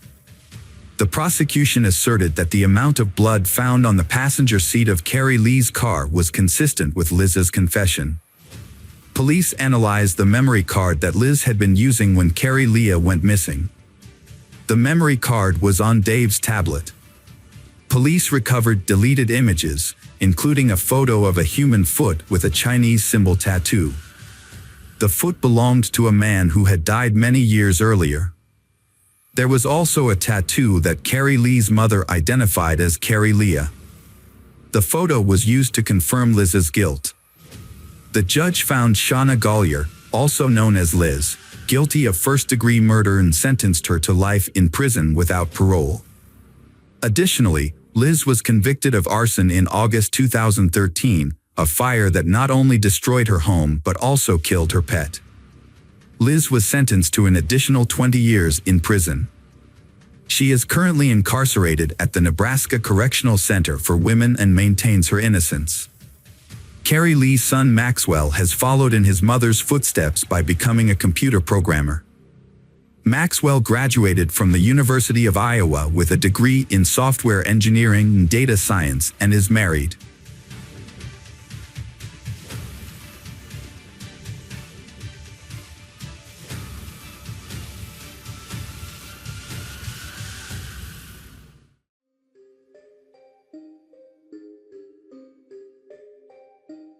Hello, crime enthusiasts. Are you ready for another chilling investigation? The case of Johnny Berry. Johnny Berry was born on August 26, 1983 in the small town of Bristol, Tennessee, USA. She is cheerful, friendly, has many friends, and often goes to parties. While in school, Johnny was a member of the local cheerleading squad. After graduating from high school, she studied psychology and criminology at East Tennessee State University. While in college, she met Jason White, they became a couple, and they got engaged before graduating in late 2004. When Johnny was 21, she decided to continue her studies to get a master's degree in psychology, so she temporarily moved to Knoxville. While studying, she worked part-time at a child education center and realized her passion for helping children. Her boyfriend, Jason, studied law in another state. Despite the distance, they kept in touch and planned their wedding. While in Knoxville, Johnny stayed at a classmate Jason Amami's apartment. They had attended college together and moved to Knoxville together.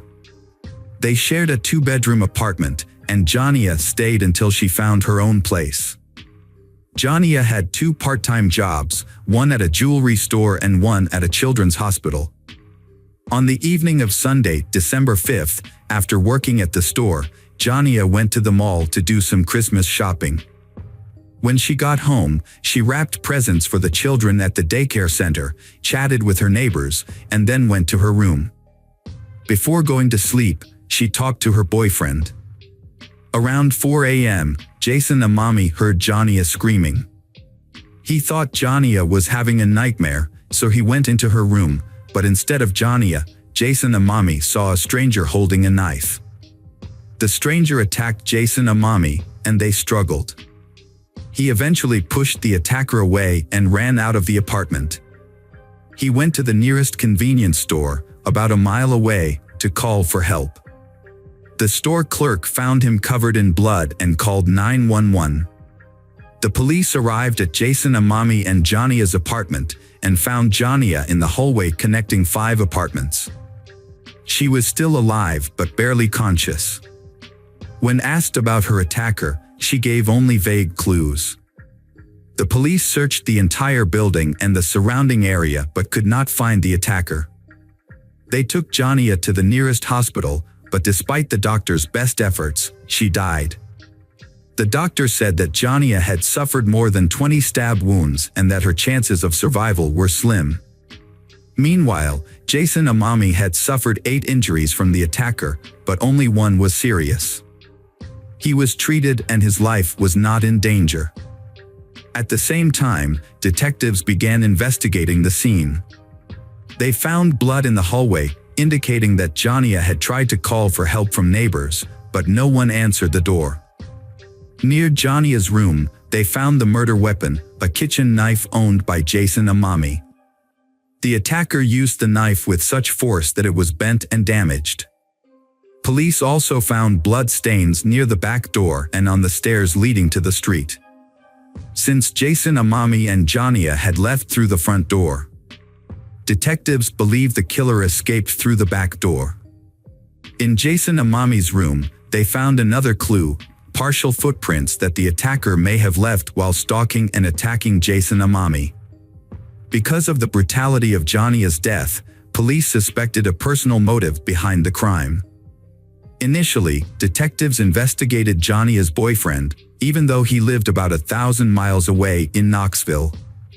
However, all of his friends and family said that Jania and her boyfriend had a wonderful relationship and that he had no reason to commit such a brutal act.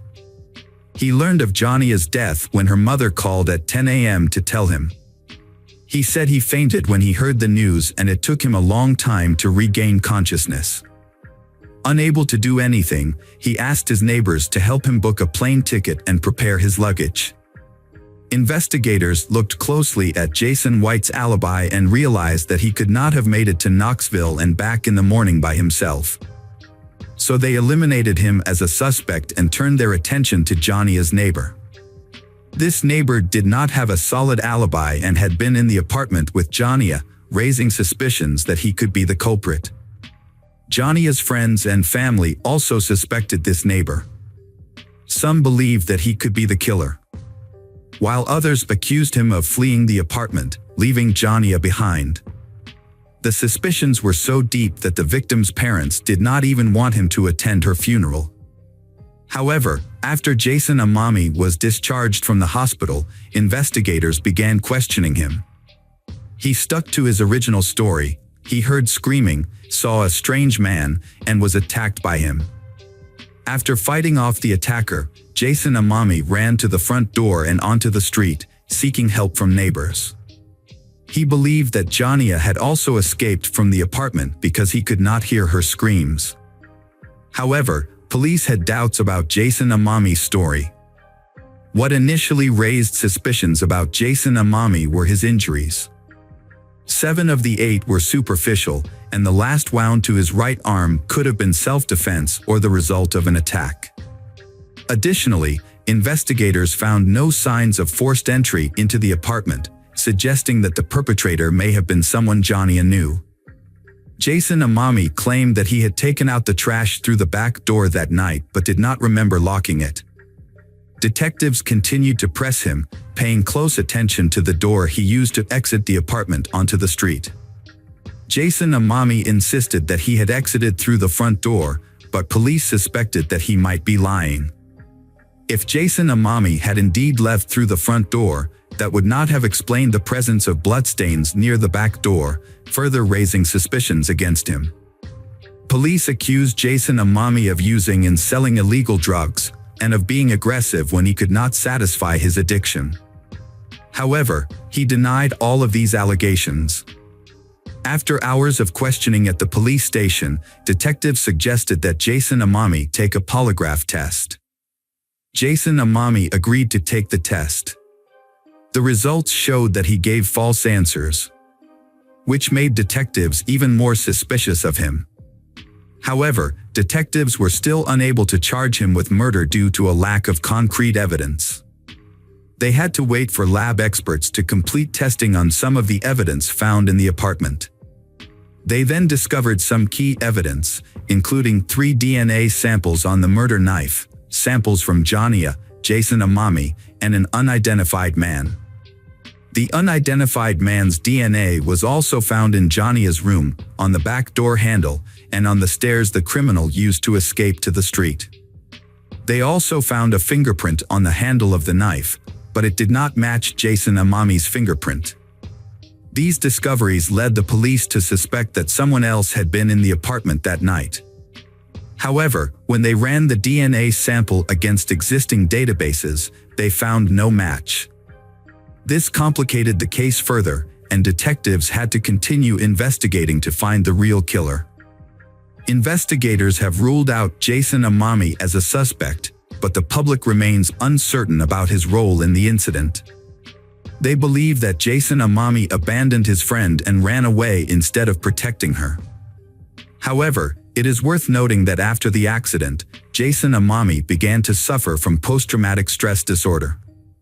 A key finding was later revealed: the polygraph operator had misinterpreted the test results, and there was no indication that Jason Amami was lying. Additionally, there was no concrete evidence that Jason Amami was involved with illegal substances. They eventually concluded that this was used as leverage to frame him. More importantly, however, doctors initially underestimated the severity of Jason Amami's injuries. In fact, he had suffered severe damage to his lungs and neck, with little hope of a full recovery. Due to inaccurate information reported about Jason Amami's health, the insurance company only covered 25% of his medical expenses, leaving Jason Amami facing serious financial hardship. After eliminating Jason as a suspect, police began questioning him as a witness. Based on Jason's testimony, they attempted to create a rough description of the attacker. However, this was made more difficult by the fact that Jason could not see the attacker's face clearly. The apartment was too dark and the attacker lunged at him as soon as he entered the room.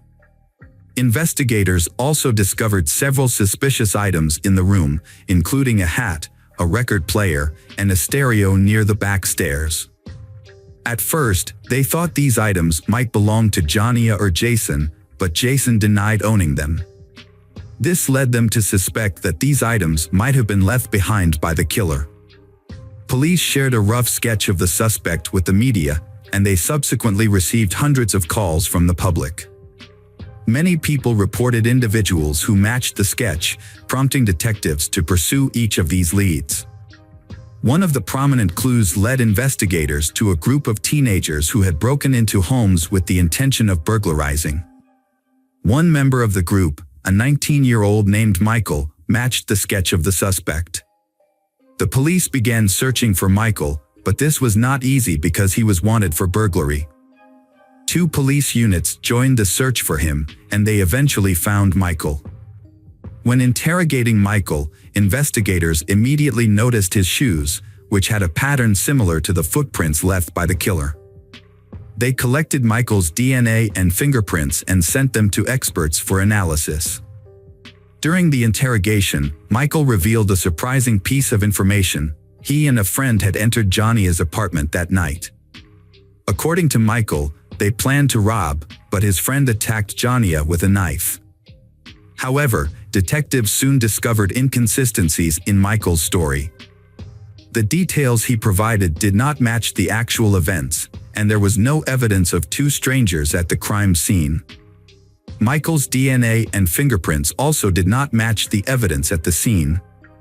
Michael's shoes also did not match the tread pattern in Jason's room. Investigators concluded that Michael had made up the story. This is not uncommon, as some people may falsely confess to crimes in order to seek attention or reward. Michael's motives remained unclear, but his story was completely untrue. Police subsequently interviewed more than 1,000 potential suspects and collected about 400 DNA samples, but none of them matched the evidence at the scene. Early in the murder investigation, authorities offered a reward for information leading to a solution to the case. The reward grew each month, and by December 2005, it had reached $60,000. The governor then added another $20,000 to bring the case to the attention of the public. Despite many clues, all were dead ends, and the case remained unsolved for many years. In 2007, Jania's parents decided to take matters into their own hands by looking into changes in state law. They noticed that the killer's fingerprints and DNA did not appear in any databases, which raised suspicions about his brutality. They assumed that the killer had a criminal record, so they investigated Tennessee law. Through their investigation, they discovered that, according to Tennessee law, fingerprints and DNA samples could only be collected from convicted criminals. So Jania's parents expressed their desire to change this law. They played a key role in drafting a new law that required fingerprints and DNA samples to be collected from all people arrested for violent crimes. After gaining support from the government, the law was passed in May 2007. 2 months later, a breakthrough occurred. Police arrested 22-year-old Taylor Lee Olson for violating the terms of his probation. Olson had a criminal record, including theft, check forgery, and auto theft, and had been arrested several times. Surprisingly, however, police had never collected his fingerprints or DNA. Olson lived with his girlfriend and newborn daughter, but he continued to commit crimes. 5 months earlier, police had begun investigating Olson for his suspected involvement in the murder of Jania. However, they had not been able to analyze his DNA at the time. But after Olson was arrested for violating his probation, police decided to question him about the details of the Jania case. Olson eventually confessed to his role in the murder and voluntarily provided a DNA sample. The DNA test showed that Olson's sample matched the one found in the victim's apartment. Additionally, Olson's fingerprints matched the fingerprints on the murder weapon. Olson claimed that he intended to steal Jania's car that night and entered the apartment through the back door to look for the keys. When he entered Jania's room, she woke up and began screaming. In a panic, Olson grabbed a kitchen knife and attacked her multiple times. Olson insisted that he had no intention of killing anyone and that the incident was an unfortunate accident. Investigators were suspicious of some of the details and suspected that Taylor had planned to kill Jania in advance. They believed that he may have been following Jania for some time, which was supported by Jania's friends reporting that someone was following her in a car at the time. Although there was no concrete evidence to prove this, this became more credible after Olson was arrested. When Olson's trial was scheduled to begin in mid-2008, he hired an attorney. His attorney advised him to withdraw his original confession, and Olson gave a new account to investigators. According to this new account, Olson claimed that he had entered Jania's apartment with his friend, Noah Cox. When Olson entered Jania's room to get his car keys, Jania allegedly woke up, grabbed a knife, and stabbed Olson multiple times. Olson then fled through the back door while his friend entered Jania's room, disarmed Jania, and killed her. Taylor Olson's new story raised suspicions among police. They found no fingerprints or DNA of others at the crime scene, leading them to believe that no one else was involved. Detectives waited for the trial to begin, but it never did. On March 28, 2008, Taylor Olson committed suicide in his jail cell.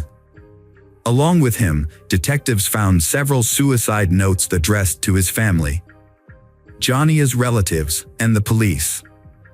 In the letter to detectives, he accused his friend Noah Cox of being the real culprit and apologized to Jania's family and his family. However, detectives still believed that Olson was responsible for the murders. They questioned Noah several times but found no evidence implicating him. Jania's parents were also skeptical of Olson's final confession. They felt that if Olson was truly innocent, he would not have committed suicide. Olson had consistently maintained that he had entered the apartment alone for months after his initial confession. His sudden change in story to blame his friend raised further suspicions.